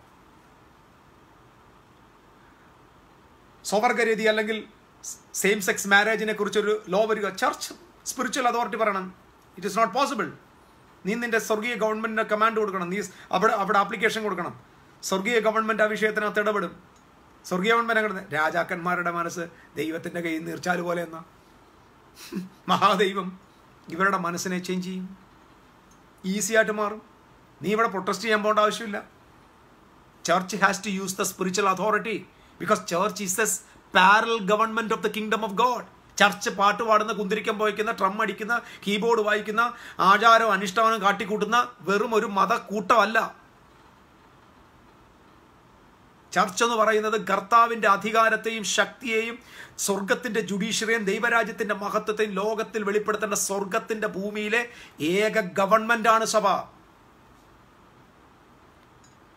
Church is the government. ഇത് ഞാൻ വീണ്ടും വീണ്ടും വീണ്ടും വീണ്ടും പറഞ്ഞുകൊണ്ടിരിക്കും. Member of the church is a government ഒഫീഷ്യലാണ്. ഇത് മനസ്സിലാക്കണം. അപ്പൊ സഭയിലൊരു അംഗം എന്ന് പറഞ്ഞാൽ ഒരമ്മച്ചി ഇങ്ങനെ വരിക, തോത്രം ഞാൻ പള്ളിയിലെ ആളാണ്. ഇങ്ങനെ വരുന്ന ആളിനെ ഞാൻ ഒരു ഗവൺമെന്റ് ഒഫീഷ്യലാണ്, എൻ്റെ വാക്കുകൾക്ക് ശക്തി ഉണ്ടെന്ന നിലയിലേക്ക് തിരിച്ചു പറഞ്ഞു വിടണം ആ ചർച്ചിലെ കൂട്ടായ്മ.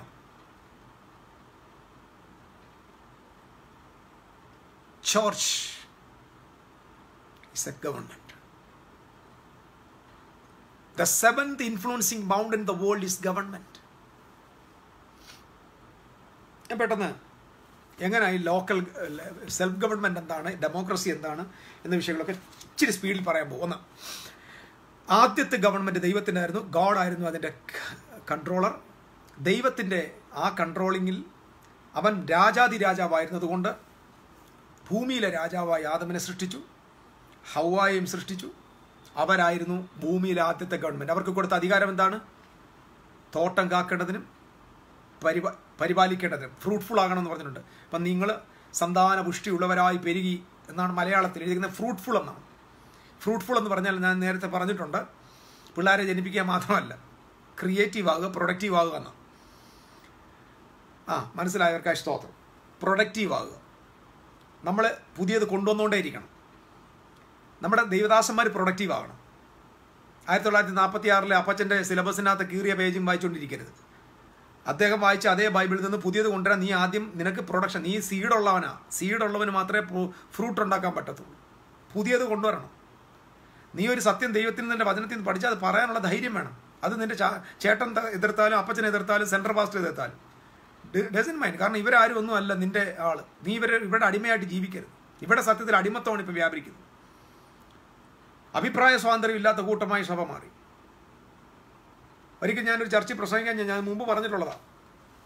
God is love. ഞാൻ പറഞ്ഞു ഇങ്ങനെയാണ്, ഞാനിങ്ങനെ പറഞ്ഞത്, അനന്യാസും സഫീറയും മരിക്കാൻ കാരണക്കാരൻ പത്രോസാന്ന് പറഞ്ഞു.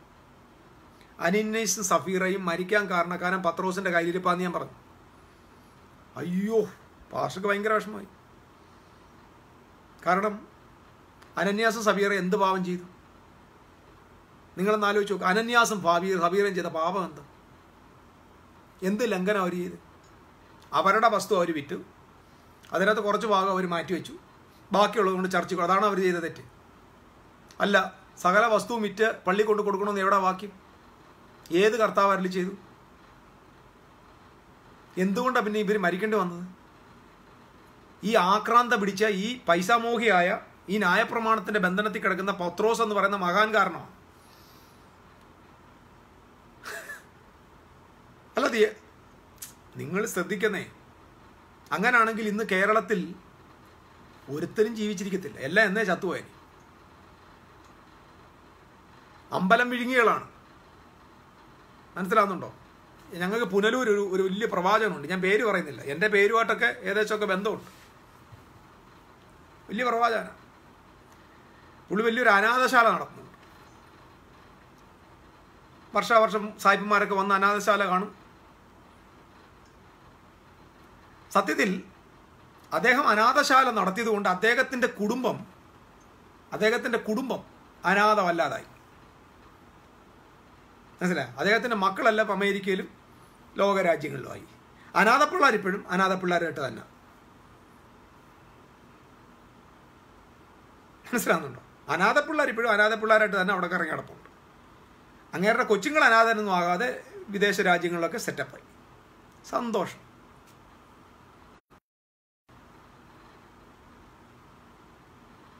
എന്ത് മനോഹരമല്ലേ? അപ്പം നമ്മളിതിനെ എല്ലാം അനുകൂലിക്കണം. കർത്താവിൻ്റെ വേല. സോറി, ഇത് കർത്താവിൻ്റെ വേലയല്ല. അപ്പം പത്രോസിൻ്റെ കയ്യിലിരിപ്പുകാരനാണ്. പത്രോസ് എന്ന ഒരുത്തൻ്റെ ധാഷ്ട്യമാണ്. പേടിച്ച് കത്തുപോയതാണ് സത്യം പറഞ്ഞത്. കാരണം അവിടെ അത്ര പ്രസൻസ് ഓഫ് ഗോഡ് ഉണ്ടായിരുന്നു. പ്രസൻസ് ഓഫ് ഗോഡ് ഭയങ്കര ഹെവിയായിരുന്നു. അത് ക്രിയേറ്റീവും ഡിസ്ട്രക്റ്റീവും ഒരേ പവർ തന്നെയാണ്. അത് റൈറ്റ് വേയിൽ യൂസ് ചെയ്യാൻ, കമ്പാഷനിൽ യൂസ് ചെയ്യാൻ പീറ്റർ തെറ്റിപ്പോയി. പീറ്ററിനകത്തെ ആ മതം അനന്യാസിനെയും സഫീറയും കൊന്നോളം. അമ്പലം വിഴുങ്ങി ഞാൻ പറഞ്ഞില്ലേ, അദ്ദേഹം വസ്തു വിട്ട് പകുതി കൊണ്ടു കൊടുത്തതിന് സ്വോത്രം ചെയ്യേണ്ടതാണ് പത്രോസ്. മര്യാദയ്ക്ക് വാങ്ങിച്ചിട്ടിട്ട് മിണ്ടാ പോണ്ടതിന് പകരം ഇത്രയ്ക്ക് ചെയ്തിട്ടുള്ളൂ. പരിശുദ്ധാത്മാവിനെ എന്ത് വ്യാജം ചെയ്തവർ? നമ്മളെല്ലാം കൂടെ അതുപോലെ വിശ്വസിക്കണം. പത്രോസ് പറഞ്ഞല്ല.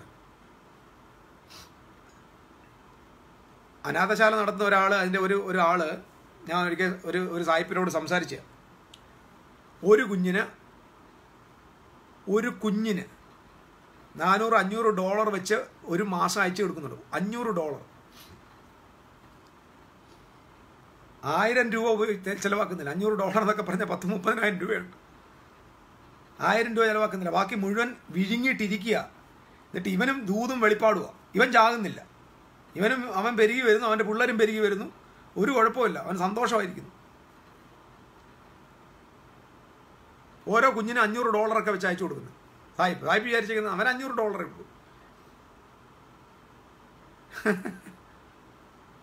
സോ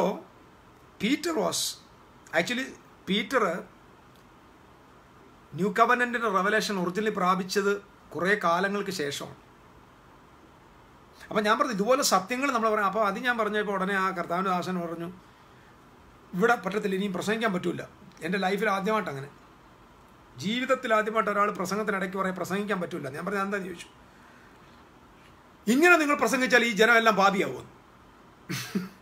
അപ്പോൾ പുള്ളി, ഞാൻ അന്നേരം ശരി ദൈവം അനുഗ്രഹിക്കട്ടെ എന്ന് പറഞ്ഞ് ഞാനങ്ങിരുന്നു. പുള്ളി എഴുന്നേറ്റിട്ട് പറയാം, ഇതുപോലുള്ള പ്രസംഗങ്ങൾ നമ്മളെ പാപികളാക്കുകയാണ്. അതുകൊണ്ട് ദൈവം കീറും കൊല്ലും ചവിട്ടും ദൈവം നിന്നെ ഇട്ടിട്ട് ഇനി ഊറുക ഉണ്ടാക്കും, ദൈവം നിന്നെ വെച്ചിട്ട് ഇങ്ങനെ എന്തുവാ അത് ഇത് ചെയ്യുന്നൊക്കെ നമ്മൾ പറയണം. എൻ്റെ സഹോദരന്മാരെ, യാഥാർത്ഥ്യങ്ങൾക്ക് വേണ്ടി ദൈവം നിന്റെ നാവിനെ ശക്തീകരിച്ച ധൈര്യമായിട്ട് സംസാരിക്കാൻ പഠിക്കണം. സ്നേഹത്തിൽ സത്യം സംസാരിക്കാൻ ആരെയും ഭയപ്പെടരുത്. സോ എന്തായാലും കർത്താവിൻ്റെ രാജ്യത്തിൻ്റെ പണി ഇവിടെ നടന്നേ പറ്റും. അതിന് സ്വർഗത്തിൻ്റെ ഗവൺമെൻറ് ഇവിടെ ഫങ്ഷനാണ്. ഞാൻ ഇന്നത്തെ സബ്ജക്റ്റിലേക്ക് പെട്ടെന്ന് പോവാം. മനുഷ്യനെ ദൈവം ആദ്യത്തെ ഗവൺമെൻറ് പ്രൊട്ടക്റ്റ് ചെയ്യണം, സൂക്ഷിക്കണം, വേല ചെയ്യണം, എക്സ്പാൻഡ് ചെയ്യണം. അതായിരുന്നു കിങ്ഡത്തിൻ്റെ ഗവൺമെൻറ്റിൻ്റെ ജോലി. ആ ജോലി കഴിഞ്ഞു. നമുക്കറിയാം when they sinned, പാപം ചെയ്തു. ഞാൻ അതിനെക്കുറിച്ച് പോകുന്നില്ല ഇപ്പോൾ. What happened? സംഭവം അത്രേ ഉള്ളൂ. സ്വർഗത്തിൽ നിന്ന് അയക്കപ്പെട്ട പരിശുദ്ധാത്മാവ് ആദമിൻ്റെയും ഹവ്വായുടെയും കൂടെ ഉണ്ടായിരുന്നു. ദൈവം അവരുടെ മൂക്കിൽ ഊതി എന്നാണ് നമ്മൾ വായിക്കുന്നത്. ഊതി. That is the representation of the Holy Ghost. പരിശുദ്ധാത്മാവാണ് അവർക്ക് ജീവനെ പ്രദാനം ചെയ്തത്. അപ്പൊ പരിശുദ്ധാത്മാവെന്ന സ്വർഗത്തിൻ്റെ ഗവർണർ ഏദനിലുണ്ട്. അപ്പൊ ഏദൻ എന്ന് പറഞ്ഞ് നിങ്ങൾ ശ്രദ്ധിക്കണം. ഏദൻ എന്ന് പറയുന്നത് ഈ ഭൂമിയുടെ ഒരു സ്വർഗത്തിൻ്റെ കാഴ്ചപ്പാടിൽ ഒരു മിനിച്ചറാണ്. ഏദൻ പോലെ ആകണം ഓൾ വേൾഡ്. അപ്പം ആ സ്വർഗീയ കിങ്ഡത്തിൻ്റെ റെപ്രസെൻറ്റേറ്റീവായിട്ട് ഭൂമിയിൽ പരിശുദ്ധാത്മാവ് ഉണ്ടായിരുന്നു. മനുഷ്യൻ എന്ന് റിബലിയൻ ചെയ്തോ, റിബലിയസ് ആയോ, പാപം ചെയ്തോ, ആ നിമിഷം സംഭവിച്ച മറ്റൊന്നുമല്ല, the Holy Ghost departed from this kingdom. ഈ കോളനിയിൽ നിന്ന് ഈ കോളനിയിൽ നിന്ന് പരിശുദ്ധാത്മാവ് ഡിപ്പാർട്ടഡായി. ഒന്നുകൂടെ പറഞ്ഞാൽ ഗവർണറിനെ തിരിച്ചു വിളിച്ചു. ഇത്രയും മനസ്സിലാക്കിയാൽ മതി. ഇനിയും ഗവർണർ ഇല്ലാതെ തന്നെ ഇവിടെ ഭരിക്കാൻ പോകും. അങ്ങനെ ആദ്യം സ്വർഗീയ ഗവർണറുടെ ഡിപ്പാർച്ചർ ആയിരുന്നു ഏദനിൽ മനുഷ്യ വീഴ്ചയിൽ ആദ്യം സംഭവിച്ചത്. ഇതിന് ശേഷം തൊട്ടടുത്ത് നമ്മൾ കാണുന്നത് അടുത്ത ഗവൺമെന്റ് സെൽഫ് ഗവൺമെന്റ് ആണ്. സെൽഫ് ഗവൺമെന്റ്, സ്വയഭരണം. സ്വയഭരണത്തിന്റെ ആദ്യത്തെ ക്രൈറ്റീരിയ എന്ന് പറയുന്നത് അക്യൂസേഷൻ. ഞാനൊരു സീക്രട്ട് പറയാം. മനുഷ്യൻ പാപം ചെയ്തിട്ട് ആദ്യം അവനിലൂടെ വന്ന വീഴ്ചയുടെ ലക്ഷണം സ്വന്തം തെറ്റ് അംഗീകരിക്കാൻ പറ്റാതെ അക്യൂസിങ് അതേഴ്സ്. നിങ്ങൾക്കറിയാമോ, ലോകത്തിലെ ഈ പിശാജ് എന്ന് പറഞ്ഞാൽ ആരെന്നറിയും? പിശാജ് എന്ന് പറഞ്ഞാൽ ദൈവം വെട്ടിയിട്ട ദൂതനൊന്നുമല്ല. അതൊക്കെ കഥകളാണ്. അതൊക്കെ തെളിയിക്കാൻ എന്നെ ഇതൊക്കെ ആളുകൾ എന്നോട് വഴക്കുണ്ടാക്കുമെന്ന് എനിക്കറിയാം. എങ്കിലും എൻ്റെ ബൈബിൾ വായനയിൽ എനിക്ക് മനസ്സിലാകാത്തൊരു കാര്യമാണ്. കാരണം ഞാനത് മുമ്പ് പറയും, വെട്ടിയിട്ട ദൂതനാണെന്ന് ഞാൻ സമ്മതിക്കാം. പക്ഷെ ദൂതൻ സർവ്വവ്യാപിയാണോ? എല്ലായിടത്തും ഉണ്ടോ? ഇപ്പം ഞാൻ ഈ പ്രസംഗിച്ചുകൊണ്ടിരിക്കുമ്പോൾ സാത്താൻ അത് കേൾക്കാൻ പറ്റുമോ? ഇത് കേട്ടോണ്ടിരിക്കുന്ന നിങ്ങളുടെ വീട്ടിൽ സാത്താൻ ഉണ്ടോ?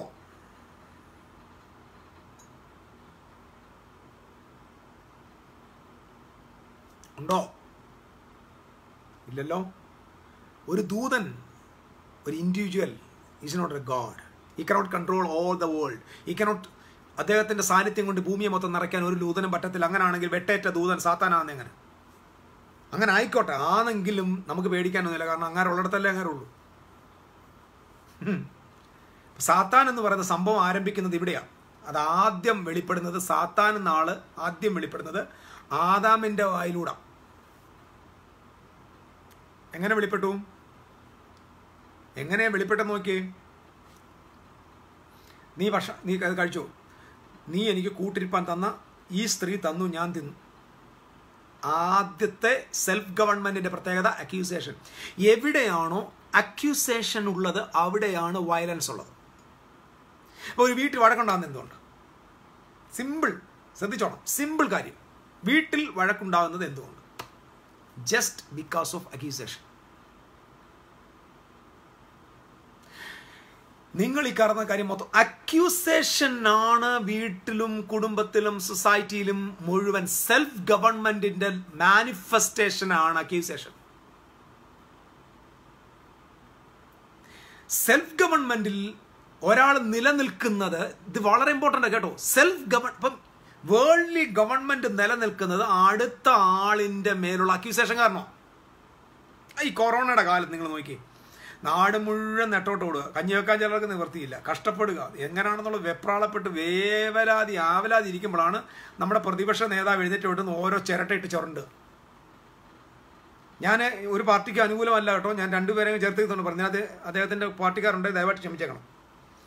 ഇതൊക്കെ നമ്മൾ മനുഷ്യർ കണ്ടുകൊണ്ടിരിക്കുക. അനാവശ്യമായ അക്യൂസേഷൻസ്. അത് ശരിയല്ലോ, ഇത് ശരിയല്ലോ, അപ്പുറത്ത് ശരിയല്ലോ, ഇവൻ അങ്ങോട്ട് ഈ ആളങ്ങോട്ട് വന്നു കഴിഞ്ഞാൽ എല്ലാം അങ്ങ് ശരിയാക്കി കേരളത്തെ പരദീസയാക്കും എന്നുള്ള ധാരണയിലായി സംസാരിക്കുന്നത്. കോൺഗ്രസ്സുകാരുണ്ട് എന്നെ തെറി പറഞ്ഞേക്കരുത്. ഇതിപ്പോൾ തിരിച്ചാന്നേലും ഞാൻ പറയുന്നത് സെയിമാണ്. രണ്ടുപേരും അങ്ങോട്ടും ഇങ്ങോട്ടോ. അപ്പോൾ ഇവിടുത്തെ പൊളിറ്റിക്സ് എങ്ങനെ നിലനിൽക്കുന്നത്? പൊളിറ്റിക്സ് നിലനിൽക്കുന്നത് അപ്പുറത്തവനെ അക്യൂസ് ചെയ്ത ഈ ഒരു സൂത്രമാണ് നമ്മുടെ സഭയ്ക്കകത്ത് ഭയങ്കരമായിട്ടുണ്ട്. അക്യൂസ് ചെയ്താണ് നമ്മൾ ജയിക്കുന്നത്. നമ്മളിപ്പോൾ പറഞ്ഞ ഉടനെ ജോൺ ലോറൻസ് ദുരുപദേശം എന്ന് പറഞ്ഞ് രക്ഷപ്പെടാൻ എളുപ്പമാണ്. തൻ്റെ ഇടം ഉണ്ടോ ഞാൻ പറയുന്നത് തെറ്റാണെന്ന് തെളിയിക്കാൻ വേദോസം വെച്ച് ഞാൻ കേരളത്തിലെ പലരോടും എത്രയോ വർഷങ്ങളായിട്ട് വെല്ലുവിളിച്ചുകൊണ്ടിരിക്കുക. നിനക്ക് ധൈര്യമുണ്ടോ ഞാൻ ഈ പറയുന്ന കാര്യങ്ങൾ ബിബ്ലിക്കൽ അല്ലെന്ന് തെളിയിക്കാൻ അങ്ങനെ ആ നിമിഷം ഞാൻ കറക്റ്റ് ചെയ്യാം. അതിന് തയ്യാറാകത്തില്ല. മറിച്ച് എന്ത് പറയും? ഇത് ദുരുപദേശമാണത്, സാത്താനാണ്, പിശാചാണ്, അന്തിക്രിസ്തുവാണെന്നൊക്കെ പറയാം. ഈസി. ഇപ്പം അക്യൂസേഷൻ കൊണ്ടാണ് ഇവിടുത്തെ ഗവൺമെൻറ് സിസ്റ്റം പോകുന്നത്. അങ്ങനല്ലേ? ഭരണപക്ഷം പ്രതിപക്ഷം ചീത്ത വിളിക്കുക. പ്രതിപക്ഷം പറഞ്ഞാൽ ശരിയല്ലോ, അങ്ങോട്ട് പോയി ശരിയല്ല, ഇങ്ങോട്ട് ശരിയല്ല, പ്രധാന മുഖ്യമന്ത്രി മാസ്ക് വെച്ചത് ഇങ്ങനെയായി പോയി, ഇങ്ങനെ വെക്കണമായിരുന്നു, അത് മൂക്കിന് മുണ്ട പോകണമായിരുന്നു, അങ്ങനെ നടന്നത് ശരിയല്ല, ഇരുന്നത് ശരിയല്ല. ഇവിടെ പാടുപെട്ട് വെപ്രാളപ്പെട്ട് ഓടുക. അറ്റ്ലീസ്റ്റ് ഹെൽപ്പ് ചെയ്യും, മിണ്ടാതിരി കുറച്ചു നേരം. നാട് മുഴുവൻ കഷ്ടപ്പെടുന്ന സമയത്ത് പ്രതിസന്ധിയിലിരിക്കുമ്പോൾ കഷ്ടപ്പെടുമ്പോൾ നിന്റെ വായടച്ച് കുറച്ചു നേരം മിണ്ടായിരിക്കേ. ചെയ്യത്തില്ല. കാരണം സെൽഫ് ഗവൺമെൻറ്റിൻ്റെ ഏറ്റവും പ്രധാനപ്പെട്ട ഒരു സ്ട്രാറ്റജി എന്ന് പറയുന്നത് അക്യൂസേഷനാണ്. ഇത് പോകും. ഇപ്പം നിങ്ങൾ നോക്കി, ഇപ്പം അടുത്തൊരു വലിയ ഇലക്ഷൻ വരാൻ പോകും. ഇലക്ഷനിൽ ഒരു പാർട്ടി പ്രസംഗിക്കുന്ന എന്താണെന്ന് നോക്കി. അവർക്കൊരിക്കലും ജനങ്ങളുടെ നന്മ ഇതല്ല അവർ പ്രോമിനൻ്റായിട്ട് ചെയ്യുന്നത്. ഇവർ പറയാൻ പോകുന്നത് ഇന്നലത്തെ കഴിഞ്ഞ വർഷം 5 വർഷം ഭരിച്ച ഗവൺമെൻറ് അത് ചെയ്തു, അവൻ പാലം പണിതിട്ട് പണി ഉണ്ടാക്കിയില്ല, പാലം ഉണ്ടാക്കിയിട്ടും അതിൻ്റെ 2 സൈഡിലും കൈവരി ഉണ്ടാക്കിയില്ല, കൈവരി ഉണ്ടാക്കാത്ത ഗവൺമെൻറ്, അരി ഉണ്ടായിരുന്നു, അരിക്കകത്ത് നിറച്ച് കല്ലായിരുന്നു, കല്ല് കൊടുത്ത ഗവൺമെൻറ്. അല്ലാതെ നിങ്ങളിതൊക്കെ കേൾക്കുന്നതല്ലേ? ഞാനതുകൊണ്ട് ഈ പൊളിറ്റിക്കൽ ഒറ്റൊരു തന്നെ കേൾക്കത്തില്ല. കാരണം പിശാച് സംസാരിക്കുന്ന പോലെ ഇവരൊക്കെ സംസാരിച്ചുകൊണ്ടിരിക്കും. നമുക്ക് ഒരു സാധാരണക്കാരൻ, ഒരു പൊളിറ്റിക്കൽ പാർട്ടിയുടെ മെമ്പർ അല്ലാത്ത ഒരാൾ, എൻ്റെ അധികാരം ഞാൻ ഉപയോഗിക്കുന്നുണ്ടെങ്കിലും ഒരു പൊളിറ്റിക്കൽ പാർട്ടിയോടും പ്രത്യേകിച്ച് മമതയില്ലാത്തതുകൊണ്ട് ഞാൻ പറയാം, ഇവരുടെ വാക്ക് കേൾക്കാനല്ല നമ്മൾ ഭൂമി ജീവിക്കുന്നത്. ഇവരുടെ ചീത്ത വിളിയും അങ്ങോട്ടുള്ള ചെളി വാരിയേറി, ഇതാണ് സെൽഫ് ഗവൺമെൻറ്റിൻ്റെ പ്രത്യേകത. പക്ഷെ there is no accusation in the kingdom of God. കാരണം കിങ്ഡം ഓഫ് ഗോഡിനകത്ത് റൂളിംഗ് അതോറിറ്റി രാജാതിരാജാവിനുള്ളതാണ്. ഇവിടെ ഈ തമ്മി തല്ലുന്നതിൻ്റെയും ഈ അക്യൂസേഷൻസിൻ്റെയും ഈ കുറ്റം പറച്ചിലിൻ്റെയും എല്ലാം കാരണം ഒന്നേ ഉള്ളൂ. ഇവർ തന്നെ ലോകത്തോട് വിളിച്ചു പറഞ്ഞ് ഞങ്ങളെ കൊണ്ട് പറ്റത്തില്ല, വേറെ ആരെങ്കിലും ഭരിക്കാൻ വാ. 5 വർഷം ഭരിച്ച ഇവൻ ശരിയാകാത്തതുകൊണ്ട് അടുത്ത വർഷം അടുത്തവനെ ഭരിപ്പിക്കുന്നു, അവൻ അങ്ങോട്ട് ചീത്ത പറയുന്നു, ഇവൻ ഇങ്ങോട്ട് ചീത്ത പറയുന്നു. ഇവർ തന്നെ ലോകത്തോട് പറഞ്ഞ് ഞങ്ങൾക്കിത് പറ്റില്ല. ആരാണ് കൂടുതൽ അക്യൂസ് ചെയ്യുന്നത് അവരാണ് സെയിന്റ് ചെയ്യുക. ആ അവസ്ഥയിലാണ് എൻ്റെ സഹോദരൻ. അക്യൂസേഷൻ ഇത് ഞാൻ പറഞ്ഞല്ലോ, നിങ്ങൾ പിണങ്ങ. ഇത് ചർച്ചിന് എന്ത് പറ്റി? ചർച്ചിന് ഇത് തന്നെയാണ്. ചർച്ചും ഇത് തന്നെ ചെയ്തുകൊണ്ടിരിക്കുന്നത് അക്യൂസേഷനാ. ഒരാളിങ്ങോട്ട് വന്നിട്ട് ഞാനിപ്പം ഈ criticism is different from accusation. Criticism എപ്പോഴും ക്രിയേറ്റീവാണ്. അത് വിവരമുള്ള ആളുകൾ ചെയ്യുന്നതാണ്. ജോണിക്കുട്ടി സാത്താൻ എന്ന് പറഞ്ഞാൽ അവിടെ വാസ്തവത്തിൽ പരീക്ഷകൻ എന്നാണ്. യഥാർത്ഥത്തിൽ പരീക്ഷകൻ ടെംഡറാണ്. അത് വാസ്തവത്തിൽ ജോണിക്കുട്ടിച്ചാനെ ഞാനൊരു കാര്യം പറയാം. യേശു ക്രിസ്തുവിനെ പരീക്ഷിച്ചത് സാത്താൻ എന്ന് പറയുന്നത് പരീക്ഷകന്മാരാണ്. പരീക്ഷകന്മാർ അല്ലെങ്കിൽ പരീക്ഷിക്കാൻ ആൾ വന്നെന്നാണ്. യേശു ക്രിസ്തു ദൈവപുത്രനാണെന്ന് സാത്താൻ വെട്ടേറ്റുന്ന ദൂതനാണെങ്കിൽ ദൂതൻ ഒരിക്കലും യേശു ദൈവമാണോ എന്ന് സംശയിക്കേണ്ട ആവശ്യമില്ല. കാരണം പുള്ളി അവിടെ നിന്ന് തന്നെ വന്ന ആളല്ലേ. ഒറ്റ വാക്കിൽ മറുപടി പറയാം. മരുഭൂമിയിൽ വെച്ച് യേശു ക്രിസ്തുവിനെ പരീക്ഷിച്ചത് ലൂസിഫർ അല്ല, യഹൂദന്മാരുടെ ഇടയിലുള്ള പരീക്ഷ സമൂഹത്തിലുള്ള മരുഭൂമിയിൽ താമസിച്ചിരുന്ന വേദ പുസ്തകത്തെ വ്യാഖ്യാനിക്കുകയും വേദപുസ്തകത്തിനെ പകർത്തി എഴുതുകയും മശിഹ വരുമെന്ന് കാത്തിരിക്കുകയും ചെയ്തുകൊണ്ടിരുന്ന മരുഭൂവാസികളായ ഒരു സെക്ട് ഗ്രൂപ്പ് ഓഫ് പീപ്പിളെ ആരോ ആണ് യേശുവിനെ പരീക്ഷിച്ചത്. അവരാണ് പരീക്ഷകൻ. ഒറ്റ വാക്കിൽ അത്ര പറയുന്നു. ബാക്കി കൂടുതൽ വിശദീകരണം നമുക്ക് പിന്നെ ചെയ്യാം. ഇത്രയും ഭാഗം വിടുക. അക്യൂസേഷൻ. അപ്പോൾ ഇടയ്ക്ക് വരുന്ന ചോദ്യങ്ങൾക്ക് ചില മറുപടികൾ ആവശ്യമുള്ളതുകൊണ്ട് മാത്രം പറഞ്ഞതേ ഉള്ളൂ. സോ അക്യൂസേഷൻ ആണ് ആദ്യത്തെ സെൽഫ് ഗവൺമെൻറ്റിൻ്റെ പ്രത്യേകം. സംഭവം നോക്കി, അക്യൂസേഷൻ എവിടെ നിന്ന് ആദ്യമായിട്ട് തുടങ്ങിയതാരാ? ആദം അങ്ങോട്ട് തുടങ്ങിയതുകൊണ്ട് നേരെ അതിൻ്റെ ട്രാൻസ്ഫർ അങ്ങോട്ടായി ഭാര്യയിലേക്ക് വന്നു. ഭാര്യ എന്ത് ചെയ്തു? ഭാര്യയ്ക്ക് ഭർത്താവിനെ അക്യൂസ് ചെയ്യുന്നതിന് പകരം നേരെ ആർക്കടെ മണ്ടയ്ക്കായി? പാമ്പിൻ്റെ പുറത്തായി. അപ്പം ആദ്യത്തെ ക്രിമിനൽ കുറ്റം ആരാ ചെയ്യുന്നത്? ആദാമും ഹവ്വയും. ഇത് കണ്ടാണ് ആര് വളരുന്നത്? ആദാമിൻ്റെ 2 പിള്ളേർ വളരുന്നത്. കായനും ഹാവേലും ഈ അക്യൂസ് ചെയ്തുകൊണ്ടിരിക്കുന്ന, അതായത് സ്വന്തം കുറ്റത്തെ അംഗീകരിക്കാതെ, അതുകൊണ്ടാണ് നിങ്ങൾക്കറിയാമോ അക്യൂസ് ചെയ്തവൻ ആ പാരഡൈസിന് ഔട്ടായത്. കാരണം accuses cannot stay in the paradise. ഇതിൻ്റെ വലിയൊരു ചിത്രമാണ് നമ്മൾ കുരിശി കാണുന്നത്. ഇരുവശത്തും 2 കള്ളന്മാർ. ഒരു കള്ളൻ മറ്റൊരു കള്ളനെ നോക്കി കുറ്റം പറയുന്നു, യേശുവിനെയും കുറ്റം പറയും. ഒരുത്തൻ പറഞ്ഞു, നീ മിണ്ടായിരടാ, നമ്മൾ സമശിക്ഷാവിധിയിലാണ്, നമ്മൾ തെറ്റ് ചെയ്തു. അവൻ പറഞ്ഞു, കർത്താവേ നീ രാജ്യത്വം പ്രാപിച്ചുമ്പോൾ എന്നെ ഓർത്തോണം. യേശു പറഞ്ഞു, നീ ഇന്ന് എന്നോട് കൂടെ പർദീസായിരിക്കും. സംഭവം എങ്ങനെ? ആദം പർദീസിന് പുറത്തു പോയതിൻ്റെ കാരണം തൻ്റെ കുറ്റം അംഗീകരിക്കാതെ മറ്റൊരുത്തനെ കുറ്റം പറഞ്ഞതുകൊണ്ട്. അപ്പം പാരഡൈസ് ലോസ്റ്റ് ആകുന്നത് അക്യൂസേഷൻ മുഖാന്തരം. പാരഡൈസിലേക്ക് എൻ്റർ ആകുന്നത് സ്വന്തം കുറ്റം സമ്മതിക്കുമ്പോഴാണ്. ക്രൂശിലെ കള്ളനെ ദൈവം നേരെ പാരഡൈസിലേക്ക് കൊണ്ടുപോയത് എന്തുകൊണ്ടാണ്? അവൻ കുറ്റക്കാരാണെന്ന് സമ്മതിച്ചു. ആദം കുറ്റം ചെയ്തിട്ടില്ലെന്ന് പറഞ്ഞില്ല, പകരം തൻ്റെ കുറ്റം വേറൊരാളുടെ മേൽ ചുമത്തുക. ഇതാണ് ആദമിക നേച്ചർ. അതുകൊണ്ട് അദ്ദേഹത്തിന് പാരഡൈസ് നഷ്ടമായി. So this is the self government. So what happen? Self ഗവൺമെന്റിന്റെ റിസൾട്ട് പറയാം. 2 പുത്രന്മാർ, 2 പേരും ആരാധിക്കാൻ പോയി. എപ്പോഴും ശ്രദ്ധിച്ചോണം, worship religion will produce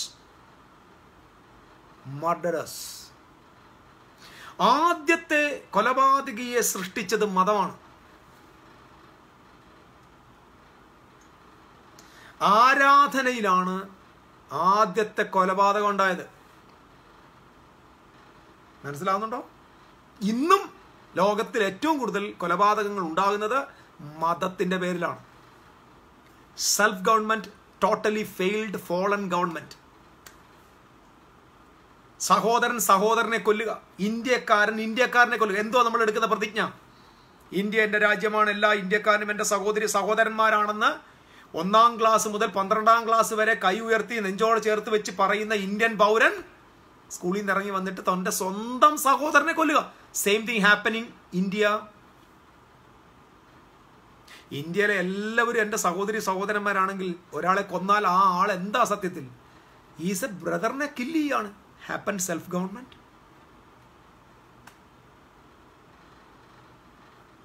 self government. മനുഷ്യൻ ആദ്യത്തെ ദൈവം പോയി. കാരണം governor of the kingdom of God, സ്വർഗീയ ഗവൺമെന്റ് ഗവർണർ ഡിപ്പാർട്ട് ചെയ്തു. അന്നേരം ഹെവൻ തിരിച്ചു വിളിച്ചെന്ന് പറഞ്ഞു, ഇനിയും മനുഷ്യൻ വാണോട്ടെന്ന് പറഞ്ഞു. മനുഷ്യൻ അതിൻ്റെ ഡ്യൂപ്ലിക്കേറ്റ് ഉണ്ടാക്കാൻ തുടങ്ങി. മനുഷ്യന് കാരണം മനുഷ്യനറിയാം ഭൂമിയിൽ ഈ സിസ്റ്റം മുമ്പോട്ട് പോകണമെങ്കിൽ ഗവൺമെൻറ് ആവശ്യമുണ്ട്. നമ്മളിന്ന് കാണുന്ന എല്ലാ government, American government, Indian government ആണ്, എല്ലാ ഗവൺമെൻറ്റും വീണുപോയ മനുഷ്യൻ സർവൈവ് ചെയ്യാൻ ഉണ്ടാക്കിയിരിക്കുന്ന ഡ്യൂപ്ലിക്കേറ്റ് ഗവൺമെൻറ്റ്സ് ആണ്. ഡ്യൂപ്ലിക്കേറ്റ് ഗവൺമെൻറ്റുകൾ ഒത്തിരി ഗവൺമെൻറ് ഉണ്ട്. ആദ്യമായിട്ട് നമുക്കറിയാം ഈ ഗവൺമെൻറ് ആദ്യമായിട്ടുള്ളത് ഫ്യൂഡലിസം. ഞാൻ പെട്ടെന്ന് പറയാം. ഫ്യൂഡൽ വ്യവസ്ഥ നിങ്ങൾക്കറിയാമല്ലോ, ഞാൻ കൂടുതൽ വിശദീകരിക്കും. കമ്മ്യൂണിസം, ഡിറ്റക്ടർഷിപ്പ്. കമ്മ്യൂണിസം അറിയാം, അതിൻ്റെ വേരുകൾ ഇപ്പോഴും ലോകത്തിൻ്റെ പല ഭാഗത്തുണ്ട്. ഡിറ്റക്ടർഷിപ്പ്. ഫ്യൂഡലിസം തോറ്റുപോയി. ഇന്ന് ഫ്യൂഡൽ വ്യവസ്ഥകളുണ്ടെങ്കിലും അത് ഒത്തിരി സർവൈവ് ചെയ്യുന്നില്ല. ഫ്യൂഡൽ വ്യവസ്ഥകൾ അത് കുറേ കാലത്ത് യൂറോപ്പ് രാജ്യങ്ങളെയും പല രാജ്യങ്ങളെയും ഗ്രസിച്ചിരുന്നു. ഇവൻ ഇന്ത്യയെ പോലെ ഇന്നും പല ഏരിയയിൽ ഗ്രസിച്ചിരുന്നു. ഡിറ്റക്ടർഷിപ്പ് ഇന്നും ലോകത്തിൻ്റെ ചില സ്ഥലങ്ങളിൽ അത് വർക്കൗട്ട് ചെയ്യുന്നുണ്ട്. ഏകാധിപതി ഭരണം, ഇഡിയാമീൻ പോലെയുള്ള നമ്മുടെ കിങ് ജോങ്ങിനെ പോലെയുള്ള ആളുകൾ ഒക്കെ ഡിറ്റക്ടർഷിപ്പ്, ഇതൊക്കെ മനുഷ്യനുണ്ടാക്കിയ സെൽഫ് ഗവൺമെൻറ്റ്സ് ആണ്. കമ്മ്യൂണിസം, സോഷ്യലിസം, സോഷ്യൽ റിപ്പബ്ലിക്കൻ സംവിധാനങ്ങൾ, ഒടുവിൽ മനുഷ്യൻ സൃഷ്ടിച്ച ഇന്ന് ഭൂമിയിലുള്ള the best government system in the world today is ഡെമോക്രസിയാണ്. ഫ്യൂഡലിസം വന്നു, സോഷ്യലിസം വന്നു, ഡിക്റ്റേറ്റർഷിപ്പ് വന്നു, കമ്മ്യൂണിസം വന്നു, റിപ്പബ്ലിക്കൻ ചിന്താഗതികൾ വന്നു. ഇന്ന് വേൾഡിൽ നിലനിൽക്കുന്നതിൽ ദ ബെസ്റ്റ്, ലോകത്തെ കേട്ടോ, ദൈവത്തിൻ്റെ അല്ല, മനുഷ്യനുണ്ടാക്കിയതിനകത്ത് ഏറ്റവും ഒരുമാതിരി കൊള്ളാകുന്ന ഒരു ഭരണമാണ് ഡെമോക്രസി. നമ്മൾ ഇന്ത്യയിൽ താമസിക്കുന്നത്. അപ്പോൾ ഡെമോക്രസിയിൽ ജീവിക്കുന്നവർക്ക് ഒരു മെൻറ്റാലിറ്റി ഉണ്ട്. അതുകൊണ്ടാണ് ഞാൻ ഈ എത്ര പ്രാവശ്യം കിങ്ഡം ഓഫ് ഗോഡ് പ്രസംഗിച്ചാലും നമ്മുടെ തലയിൽ കയറാത്തതിൻ്റെ കാരണം നമ്മുടെ തല ഓൾറെഡി ഡെമോക്രാറ്റിക് ബ്രെയിനാണ്. ഞാൻ ഇന്നലെ പ്രസംഗിച്ച പറഞ്ഞു ലെഫ്റ്റ് ബ്രെയിനിസവും റൈറ്റ് ബ്രെയിനിസവും. നമ്മുടെ എല്ലാം ലെഫ്റ്റ് ബ്രെയിനിസമാണ്. ഈ ലെഫ്റ്റ് ബ്രെയിനിസം ഏറ്റവും കൂടുതൽ സ്വാധീനിക്കുന്നത് ഈ ഡെമോക്രസിയാണ് ഈ ലെഫ്റ്റ് ബ്രെയിനിസത്തിൻ്റെ മൂവ്മെൻറ്റിൽ പോകുന്നത്. അതിനകത്ത് അനലിറ്റിക്കലാണ് ലെഫ്റ്റ് ബ്രെയിനിസം. സോ മനുഷ്യൻ പോകേണ്ടത് റൈറ്റ് ബ്രെയിനിസമാണ്. ലെഫ്റ്റ് ബ്രെയിനിസം ഗ്രീക്ക് സംവിധാനവും റൈറ്റ് ബ്രെയിനിസം എബ്രായിക് സംവിധാനവുമാണ്. ഇതൊക്കെ മനസ്സിലാക്കാൻ ഇന്നലെ അടുത്ത നമ്മുടെ ക്ലാസ് കേൾക്കും. അപ്പോൾ സെൽഫ് ഗവൺമെൻറ് കഴിഞ്ഞു. ഞാൻ അത് കഴിഞ്ഞിട്ട് മുമ്പോട്ട് പോകും. അപ്പോൾ ദൈവം തമ്പുരാൻ അവരെ കളഞ്ഞിട്ട് അവസാനം അബ്രഹാമിനെ തിരഞ്ഞെടുത്തു, ഇസഹാക്കിനെ തിരഞ്ഞെടുത്തു, യാക്കോബിനെ തിരഞ്ഞെടുത്തു. ദൈവത്തിൻ്റെ പേര് അബ്രഹാമിൻ്റെയും ഇസഹാക്കിൻ്റെയും യാക്കോബിൻ്റെയും ദൈവം. ഈ 3 പേരുടെ കൂടെ ദൈവമായാലേ നമ്മുടെ ദൈവം ട്രൂ ഗോഡ് ആവത്തുള്ളൂ. അതായത് ട്രൂ ഗോഡ് റിവീൽ ആണെങ്കിൽ ഈ 3 പേരുടെയും വേണം. കാരണം അബ്രഹാമിൻ്റെ ദൈവം എന്ന് പറഞ്ഞാൽ അബ്രഹാമിന് 2 പുത്രന്മാരുണ്ട്, ഇസഹാക്കും ഇഷ്മായേലും.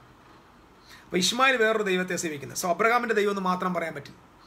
അബ്രഹാമിൻ്റെ മകനായ ഇസഹാക്കിന് 2 പുത്രന്മാരുണ്ട്, യാക്കോവും യേശാവും മറ്റു ദേവന്മാരെ സേവിക്കുന്നത്. സോ അബ്രഹാമിൻ്റെയും ഇസഹാക്കിൻ്റെ ദൈവം എന്ന് പറഞ്ഞാലും കൃത്യമായിട്ട് അത് പെർഫെക്റ്റ് റെവലേഷൻ ആകത്തില്ല.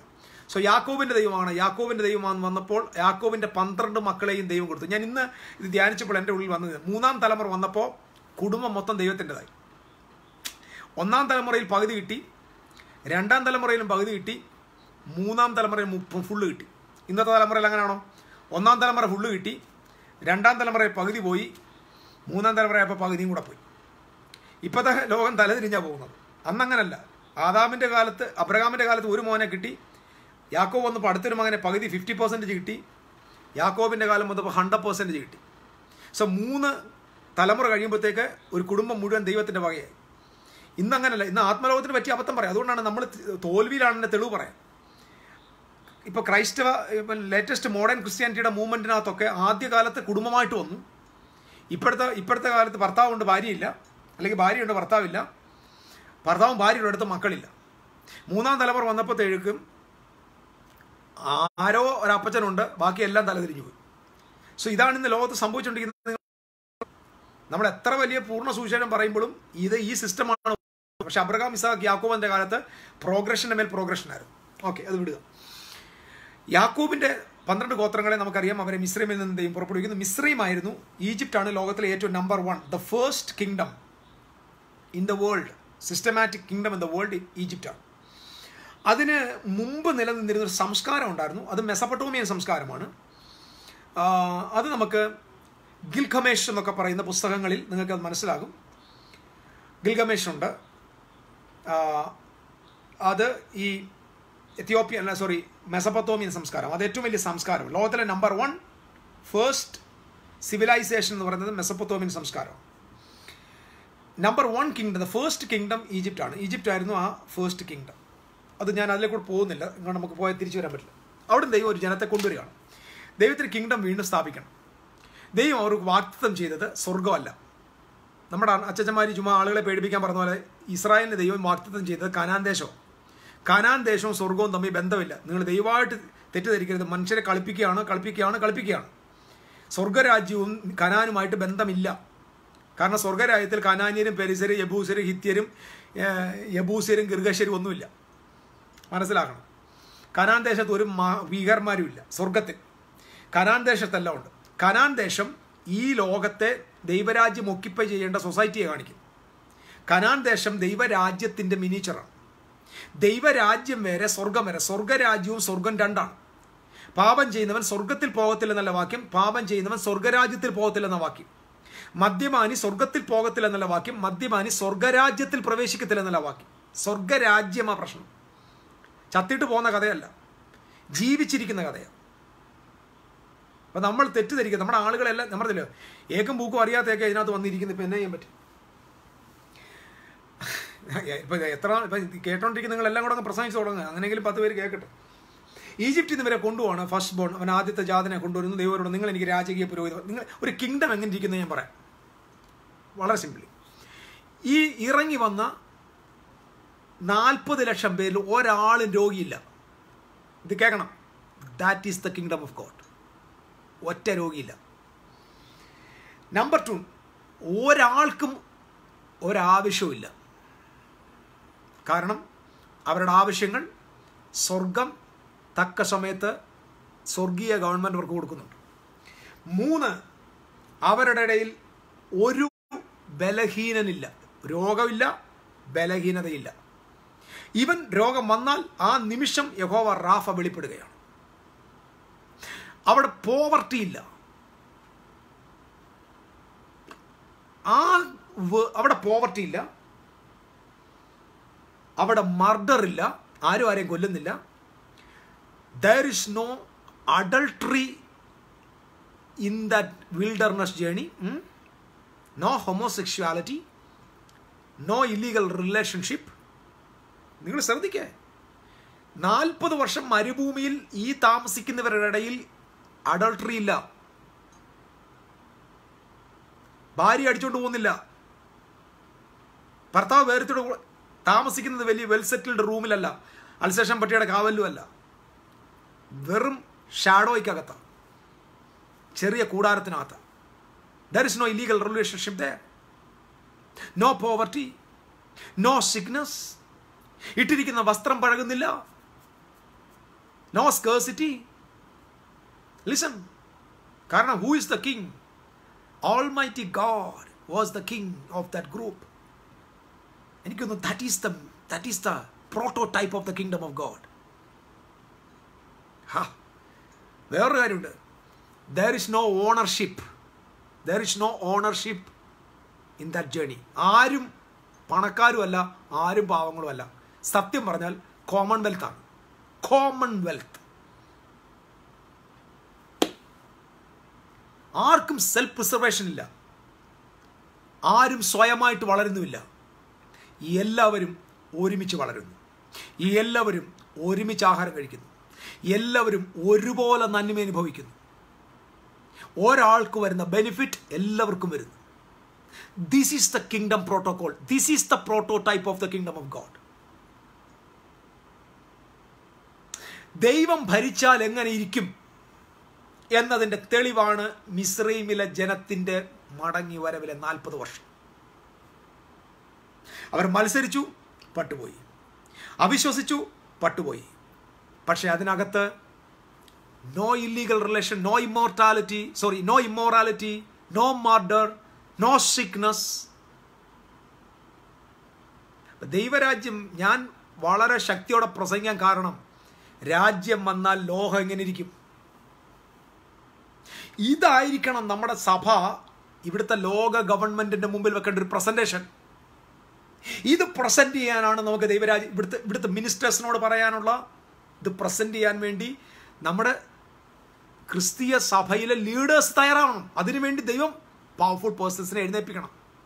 This is our agenda sir എന്ന് പറയാൻ ആൾ വേണം. ഇപ്പം നരേന്ദ്രമോദിയുടെ we have a presentation sir, ഞങ്ങൾക്കൊരു അജണ്ടയുണ്ട്. We have a God, we have a believing system, we have a kingdom. So this is our presentation. No sickness, no poverty, no. Wow. ഇത് ഇങ്ങനൊരു സിസ്റ്റം, ഇങ്ങനൊരു പ്രസന്റേഷൻ ഇവിടുത്തെ world government കൊടുക്കാൻ നമ്മുടെ leaders എഴുന്നേക്കണം. Come on, people of God. Amen. That is the prototype. അത് prototype. സ്വർഗം ഇങ്ങനെ അവരെ കൊണ്ടുവരും. നിങ്ങൾ വായിച്ചു നോക്ക്.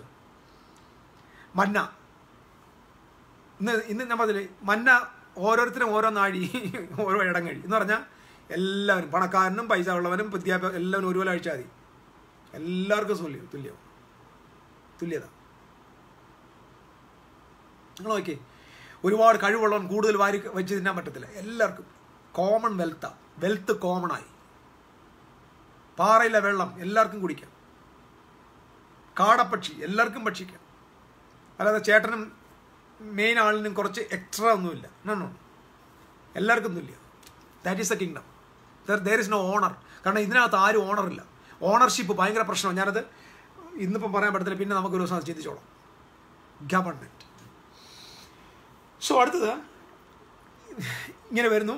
ഇവർ 40 വർഷം നിങ്ങൾ ഒരു കുറവ് അവർക്കില്ല. അവരുടെ കാലിൽ ചെരുപ്പ് തേഞ്ഞിട്ടില്ല, അവരുടെ വസ്ത്രം പഴകിയിട്ടില്ല. നിങ്ങൾ ചിന്തിച്ചു, ഇതാ ദൈവരാജ്യം. ഇതാ ഞാൻ നിങ്ങളോട് പ്രസംഗിച്ചുകൊണ്ടിരിക്കുന്ന ഇന്ത്യയിൽ, ലോകത്തിൽ ഇനി സംഭവിക്കാൻ പോകുന്ന ഇതാണ്. ഞാൻ വിശ്വസിക്കുന്നു മരണം കൂടെ ഇതിനകത്തങ്ങ് വഴി മാറും. ദൈവരാജ്യത്തെ വേണ്ടാത്ത ഒരു ഗവൺമെൻറ് ഭൂമിയിലില്ല. ഇവിടുത്തെ ലോകം ശ്രമിക്കുന്നതിൻ്റെ ഹയർ റെലമാണ് ദൈവരാജ്യം. ഇപ്പം നമ്മുടെ ശൈലജ ടീച്ചർ ഇവിടെ കിടന്ന് കഷ്ടപ്പെടുകയാണ് ആരോഗ്യമന്ത്രി. അത് ദൈവരാജ്യത്തിൻ്റെ ഈസി ആയിട്ടുള്ളൊരു പ്രോട്ടോക്കോളാണ്. I am the Lord that healeth thee, Jehovah Rapha. അവരുടെ ഇടയിൽ ഒരു ബലഹീനൻ ഉണ്ടായിരുന്നില്ല. 40 ലക്ഷം ജനമാണ്. നിങ്ങൾ ഒന്നും രണ്ടല്ല, 40 ലക്ഷം ജനത്തിൻ്റെ സിസ്റ്റം അങ്ങനെ ഇരിക്കും.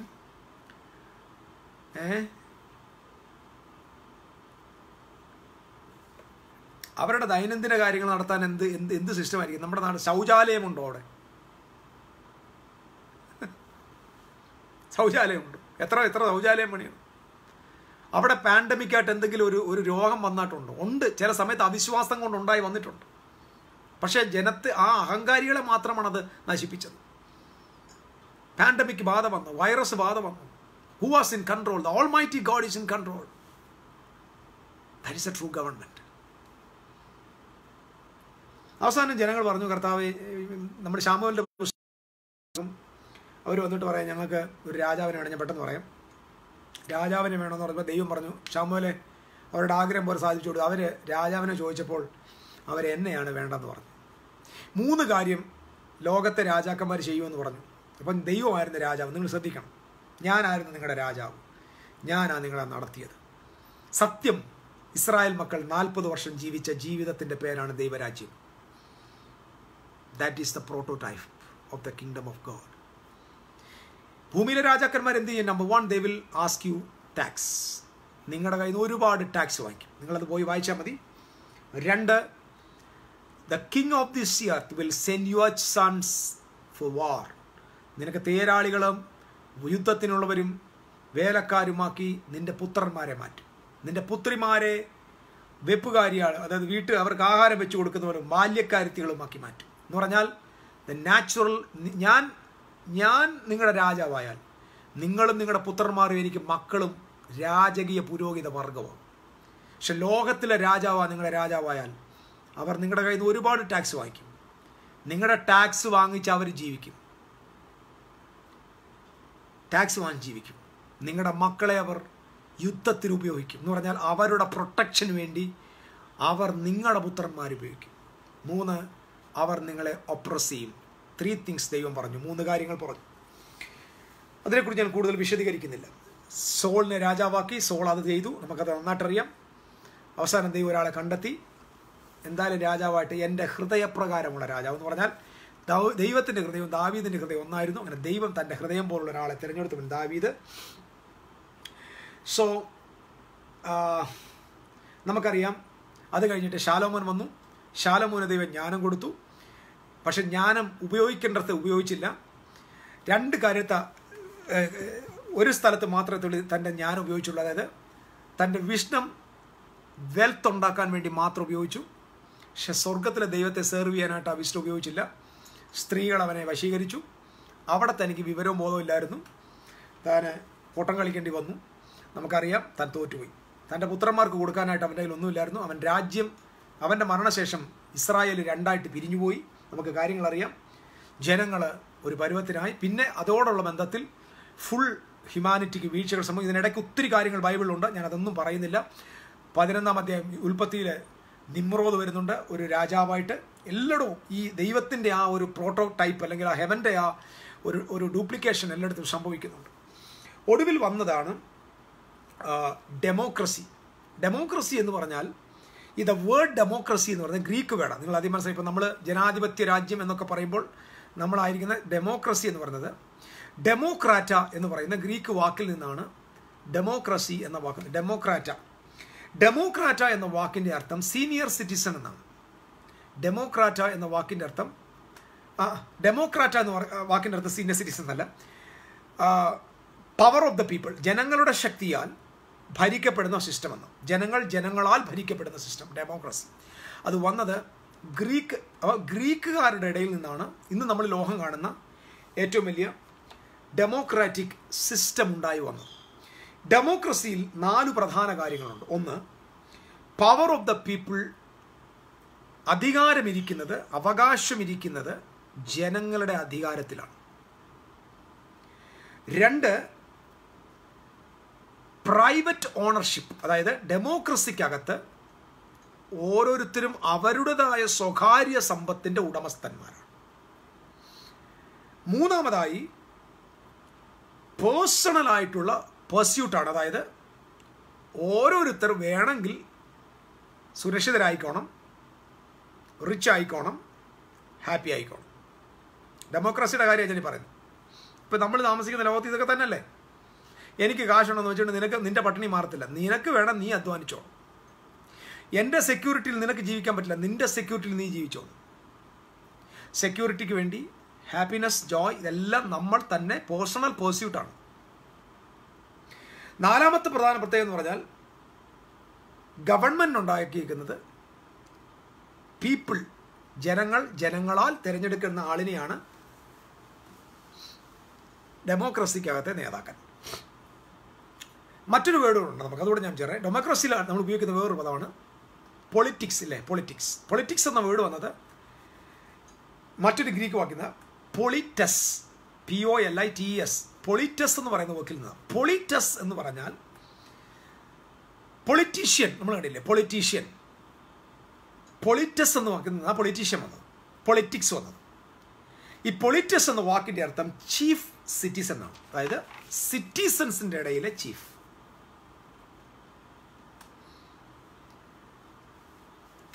ഈ ഡെമോക്രസിയുടെ ഒരു കുഴപ്പം ഞാൻ പറയാം. അപ്പം എല്ലാവരും മന്ദബുദ്ധികളാന്നിരിക്കട്ടെ. ഉദാഹരണമാണേ, 100 മന്ദബുദ്ധികളുടെ സ്ഥലത്ത് നിന്ന് 60 മന്ദബുദ്ധികൾ ചേർന്ന് അവരുടെ ഇടയിൽ ഒരു മന്ദബുദ്ധിയെ ലീഡറാക്കി, മന്ത്രിയാക്കി. അതായത് ഭൂരിപക്ഷം വേണ്ടിയാണ് ഒരു 60 പേര് ചേർന്ന്, ഭൂരിപക്ഷം മന്ദബുദ്ധികൾ ചേർന്ന് വേറൊരു മന്ദബുദ്ധിയെ മന്ത്രിയാക്കിയിട്ട് ഈ 100 മന്ദബുദ്ധികൾ ഒരുമിച്ചിരുന്ന് പറയുകയാണ്, ഹേ മന്ത്രിയായ മന്ദബുദ്ധി, ഞങ്ങളെ പ്രൊട്ടക്റ്റ് ചെയ്യണം. ഇതാണ് ഡെമോക്രസിയുടെ പ്രശ്നം. ഈ ലോകത്തെ പ്രശ്നങ്ങളെല്ലാം ഉണ്ടാക്കിയതിനകത്തും ഈ സിറ്റിസണും ഉണ്ട്. പിടികിട്ടുന്നുണ്ടോ? നമ്മുടെ പ്രശ്നത്തിൽ നമ്മുടെ കൂടെ പ്രശ്നം ഉണ്ടാക്കി, നമ്മുടെ കൂട്ട ഈ സാഹചര്യങ്ങളെല്ലാം ഉണ്ടാക്കിയ ഒരാളെ തന്നെ നമ്മൾ തിരഞ്ഞെടുത്തിട്ട് മുകളിലാക്കിയിട്ട് പറയാ ഞങ്ങളുടെ പ്രശ്നത്തിന് പരിഹാരം നടത്തണമെന്ന്. നടക്കൂ? അങ്ങനെ അദ്ദേഹത്തിന് നടത്താൻ പറ്റുമെങ്കിൽ ഈ വോട്ടിട്ട സകല ആളുകൾക്കും പ്രശ്നം പരിഹരിച്ചൂടെ? ഞാൻ പറഞ്ഞ ഉദാഹരണം മനസ്സിലാവുന്നുണ്ടോ? അതായത് നമ്മുടെ കൂടെ ജീവിച്ച് നമ്മുടെ പ്രശ്നത്തിലിടപെട്ട് നമ്മളെപ്പോലെ പ്രശ്നങ്ങൾ ഉണ്ടാക്കി നമ്മുടെ സമൂഹത്തിൽ ഇത്രയും പ്രശ്നങ്ങളൊക്കെ ഉണ്ടാക്കുന്നതിനകത്ത് പങ്കാളിയായിരുന്ന ആൾ തന്നെ നമ്മൾ തന്നെ തിരഞ്ഞെടുത്തിട്ട് എവിടെ ആക്കി? ലീഡറാക്കിയിട്ട് നമ്മൾ അദ്ദേഹത്തോട് ആവശ്യപ്പെടുക, ഞങ്ങളെ പ്രൊട്ടക്റ്റ് ചെയ്യണം, അല്ലെങ്കിൽ ഞങ്ങളുടെ ഈ പ്രശ്നത്തിന് പരിഹാരം വരുത്തണം. ഒന്ന് ആലോചിച്ച് നോക്ക്. എല്ലാവരും നമ്മൾ 10 പേര് വെള്ളത്തിൽ ചാടി രക്ഷപ്പെടുത്താലും ഒരുത്തന്നെ നമ്മളെവിടെ ചെറിയ തിരഞ്ഞെടുത്തിട്ട് എന്ത് ചെയ്തു? കരയെ കയറ്റിയിട്ട് ആ ഒരുത്തനോട് നമ്മൾ പറയുക ഞങ്ങളെയും കൂടെ രക്ഷിക്കണം. ഇവിടെ കിടന്നവൻ തന്നെ, അതായത് നമ്മുടെ തന്നെ ബുദ്ധിയുള്ളവനും നമ്മുടെ കഴിവേ ഉള്ളൂ അദ്ദേഹത്തിനും. അദ്ദേഹത്തെ നമ്മൾ തിരഞ്ഞെടുക്കപ്പെട്ട ഒരു മന്ദബുദ്ധി എന്നേ ഉള്ളൂ. ബാക്കിയുള്ള മന്ദബുദ്ധികളെല്ലാം കൂടി ഇവിടെ കിടപ്പുണ്ടാൻ. ഞാൻ ഒരു ഉദാഹരണം പറഞ്ഞതേ ഉള്ളൂ കേട്ടോ. ഇതാണ് ആക്ച്വലി ഡെമോക്രസി എന്ന് പറയുന്നത്. ഇതാണ് പരാജയം. ഡെമോക്രസിക്കകത്തൊരു പ്രശ്നം 3 കാറ്റഗറി ഓഫ് ആളുകളാണ്. ഒന്ന് പോവർട്ടി, ഹാവ് നോട്ട് പീപ്പിളും ഹാവ് പീപ്പിൾ. അതായത് എല്ലാം ഉള്ളവരും ഒന്നുമില്ലാത്തവരും. ഈ എല്ലാം ഉള്ളവരും ഒന്നുമില്ലാത്തവർ 2 ഗ്രൂപ്പിൻ്റെ നടുവിൽ വേറൊരു ഗ്രൂപ്പുണ്ട്. അതിലാണ് നിങ്ങൾ ഞാനും എല്ലാം ഏറെക്കുറെ. ഒന്നുമില്ലാത്ത കൂട്ടത്തിൽ നിന്ന് കഷ്ടപ്പെട്ട് വളർന്ന് പോവർട്ടിയിൽ നിന്ന് ഇങ്ങനെ മുമ്പോട്ട് യാത്ര ചെയ്തിട്ട് അവിടെ നിൽക്കുക. എത്ര ശ്രമിച്ചാലും നമുക്ക് ആ റിച്ചിലേക്ക് എത്താൻ പറ്റില്ല. അപ്പം റിച്ചിലേക്ക് എത്താനും നമുക്ക് പറ്റില്ല, പോവർട്ടിയിലേക്ക് തിരിച്ചു പോകാനും പറ്റില്ല എന്നൊരു അവസ്ഥയിൽ നിൽക്കുന്ന ഒരു ഗ്രൂപ്പ് ആളുകളുണ്ട്. അവരുടെ പേരാണ് മിഡിൽ ക്ലാസ് പീപ്പിൾ. ഇവരാണ് ആകെ കഷ്ടം. ഈ ലോകത്തിൽ എന്ത് ഉലച്ചിലുണ്ടായാലും, ഇത് കേൾക്കണം, എന്ത് ഉലച്ചിലുണ്ടായാലും ഉലയുന്ന ഏക ഗ്രൂപ്പ് മിഡിൽ ക്ലാസ് പീപ്പിളാണ്. റിച്ച് പീപ്പിൾ ഉലയത്തില്ല, ദരിദ്രനും ഉലയത്തില്ല. ഭിക്ഷക്കാരന് കൊറോണ വന്നാലും പ്രശ്നമില്ല, ലോക്ക്ഡൗൺ വന്നാലും പ്രശ്നമില്ല. ദാരിദ്ര്യത്തിൽ ജീവിക്കുന്നവനെ സംബന്ധിച്ചിടത്തോളം ഈ ലോകത്തിൽ എന്ത് സംഭവിച്ചാലും, അണുബോംബ് പൊട്ടിച്ചാലും പ്രശ്നമില്ല, ഭരണം മാറിയാലും പ്രശ്നമില്ല, അവൻ്റെ അവസ്ഥയിൽ അവൻ സാറ്റിസ്ഫൈഡ് ആണ്. ഭൂമിയിൽ എന്ത് സംഭവിച്ചാലും ധനവാനും പ്രശ്നമില്ല, അവൻ അഡ്ജസ്റ്റ് ചെയ്ത് ജീവിച്ചോളും. ആരാ ഇതിൻ്റെ രണ്ടിനെ നടുവിൽ കിടക്കുന്നേ? Middle class. ഒരു 85% ഓഫ് ആളുകളും, 85 പോട്ടെ, ഒരു 65% ആളുകളും ഈ മിഡിൽ ക്ലാസ് ആളുകളാണ്. ഈ മിഡിൽ ക്ലാസ് പീപ്പിളാണ് വാസ്തവത്തിൽ പ്രോബ്ലത്തിൽ പോകുന്നത്. ഡെമോക്രസിയുടെ ഏറ്റവും വലിയൊരു പരാജയം ഈ മിഡിൽ ക്ലാസ് ആളുകളാണ് ഇതിനകത്ത് സ്ട്രഗിൾ ചെയ്യുന്നത്. കാരണം റിച്ച് പീപ്പിൾ ഒരുപാട് സമ്പത്തിന്, നമുക്കറിയാലോ ഇന്ത്യയിലെ എല്ലാ സമ്പത്തിൻ്റെയും 90% ഇരിക്കുന്നത് 10% ആൾ, അതായത് ഇന്ത്യൻ സംസ്ഥാന അല്ലെ ഇന്ത്യ രാജ്യത്തിൻ്റെ സമ്പത്തിൻ്റെ 90% ഇരിക്കുന്നത് ഒരു 10% ആളുകളുടെ കയ്യിലാണ്. മനസ്സിലാക്കണം. ബാക്കിയുള്ള 90% ആളുകളും ജീവിക്കുന്നത് ഈ 10% കൊണ്ടാണ്. സ്കേഴ്സിറ്റി ഉണ്ടാവുമോ? ഇവിടെയാണ് ഡെമോക്രസി തോക്കുന്നത്. ഡെമോക്രസി ദൈവത്തിന്, സത്യത്തിൽ ഡെമോക്രസി കണ്ട് സ്വർഗത്തിലുള്ളവൻ ചിരിക്കുക,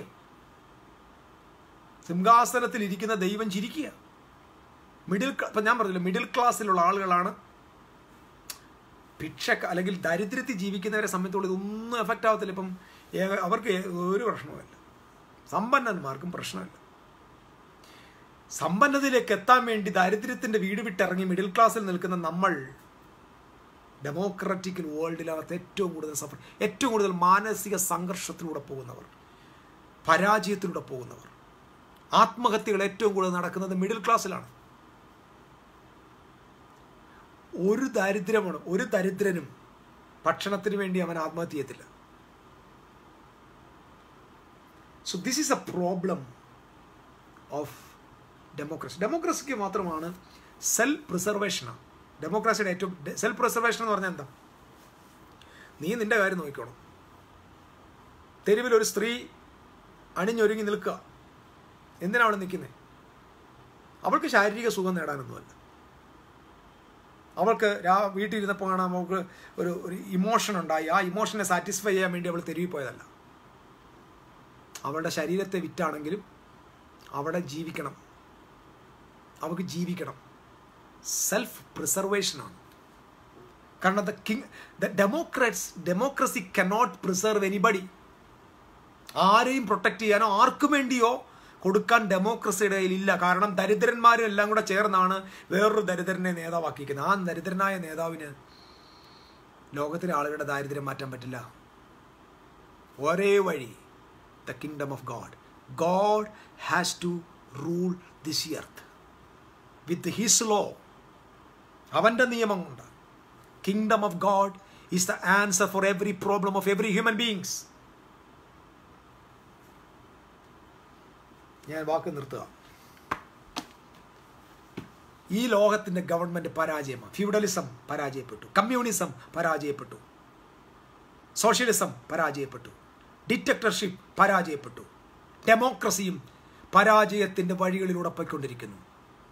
ഇനിയും മനുഷ്യരാശിയുടെ മുമ്പിലുള്ള ഏക പ്രതീക്ഷ the kingdom. I am preaching you the returning of the kings. രാജാക്കന്മാരുടെ മടങ്ങിയൊരു പ്രസംഗിക്കുന്നു. The kingdom return. ദൈവരാജ്യം സമീപിച്ചിരിക്കുന്നു. The kingdom domination is going to come upon this earth.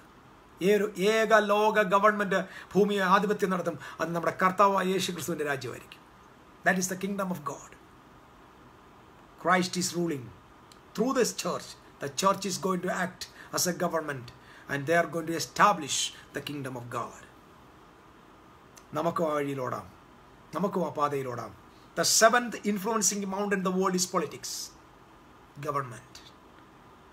It's only possible to influence this government by the presentation of the kingdom of God. That's what Jesus said. Go and preach the kingdom of God. Heal the sick. Cleanse the lepers, cast out the demons, rise the dead. സൗജന്യമായി ഞങ്ങൾക്ക് തന്നു, സൗജന്യമായി കൊടുപ്പി. Let's നമുക്ക് മുമ്പോട്ട് പോകാം. ദൈവത്തിൻ്റെ വലിയ കൃപ നിങ്ങളുടെ പേരിരിക്കട്ടെ. തിരുവെഴുത്തുകളെ ശ്രദ്ധിച്ചവരോട് ഞാൻ കർത്താവിൻ്റെ നാമത്തിൽ വന്ദനമറിയിക്കുന്നു. ലോകത്തിൻ്റെ പല സ്ഥലങ്ങളിൽ നിന്ന് ഇത് വാച്ച് ചെയ്തവരുള്ള പ്രത്യേക സ്നേഹമറിയിക്കുന്നു. ഇതിന് ശേഷം ഇത് കേൾക്കാൻ പോകുന്നവരുടെ മേലും സ്വർഗം സകല ആശീർവാദവും പകരട്ടെ. പ്രത്യേകിച്ച് നിങ്ങളെ തിരുവെഴുത്തുകൾ മുഖാന്തരം ഇങ്ങനെ ശുശ്രൂഷിക്കാൻ ഒരു അവസരം ലഭിച്ചതിൽ ഞാനിതൊരു പ്രസംഗവും പ്രസൻറ്റേഷനും അല്ല, മറിച്ച് വചനം കൊണ്ട് നിങ്ങളെ ശുശ്രൂഷിക്കായിരുന്നു എന്ന് ഞാൻ വിശ്വസിക്കുന്നു. നിങ്ങൾക്കിത് അനുഗ്രഹമാണെങ്കിൽ കർത്താവിൻ്റെ കൃപയിൽ ഞങ്ങളെ ഓർത്ത് പ്രാർത്ഥിക്കുക. പരസ്പരം നമുക്ക് ദൈവകൃപയിൽ മുന്നേറാം. ദൈവകൃപ നിങ്ങളുടെ കൂടെ ഇരിക്കട്ടെ. നാളെ നമ്മൾ കർത്താവ് അനുവദിക്കുന്ന പക്ഷം ഫാമിലി മാനേജ്മെൻറ്റ് അല്ലെങ്കിൽ മാനേജ്മെൻറ്റ് എന്ന വിഷയത്തെ സംബന്ധിച്ച നമ്മുടെ അടുത്ത മൂന്നാമത്തെ ഒരു പഠനത്തിലേക്ക് നമ്മൾ പോകും. ഇന്നോടെ നമ്മുടെ 7 മൗണ്ടൻസ് ഓഫ് ഇൻഫ്ലുവൻസ് എന്ന വിഷയം ഇവിടെ അവസാനിച്ചിരിക്കുന്നു. ഇത് നിങ്ങൾ മറ്റുള്ളവർക്ക് ഷെയർ ചെയ്യണം. നിർബന്ധമായിട്ട് നിങ്ങൾ ചെയ്യണം. നിങ്ങൾക്ക് ആർക്കെങ്കിലും ഇത് പ്രയോജനപ്പെടുമെന്ന് നിങ്ങൾ തോന്നുമെങ്കിൽ നിർബന്ധമായി നിങ്ങൾ ഷെയർ ചെയ്യാനായിട്ട് മറക്കരുത്. നിങ്ങൾക്കിത് ഡൗൺലോഡ് ചെയ്ത് യു ക്യാൻ യൂസ് ഇറ്റ്. പ്രയോജനപ്പെടുന്നെങ്കിൽ ഒരു വാക്കെങ്കിലും ആർക്കെങ്കിലും അറ്റ്ലീസ്റ്റ് ഒരു തോട്ട് പാറ്റേണെങ്കിലും മാറാൻ പറ്റുന്നെങ്കിൽ മാറട്ടെന്ന് ഞാൻ ആഗ്രഹിക്കുന്നു. ദൈവം നിങ്ങളെ അനുഗ്രഹിക്കട്ടെ. നമുക്ക് നാളെ വീണ്ടും കാണാം. Good night.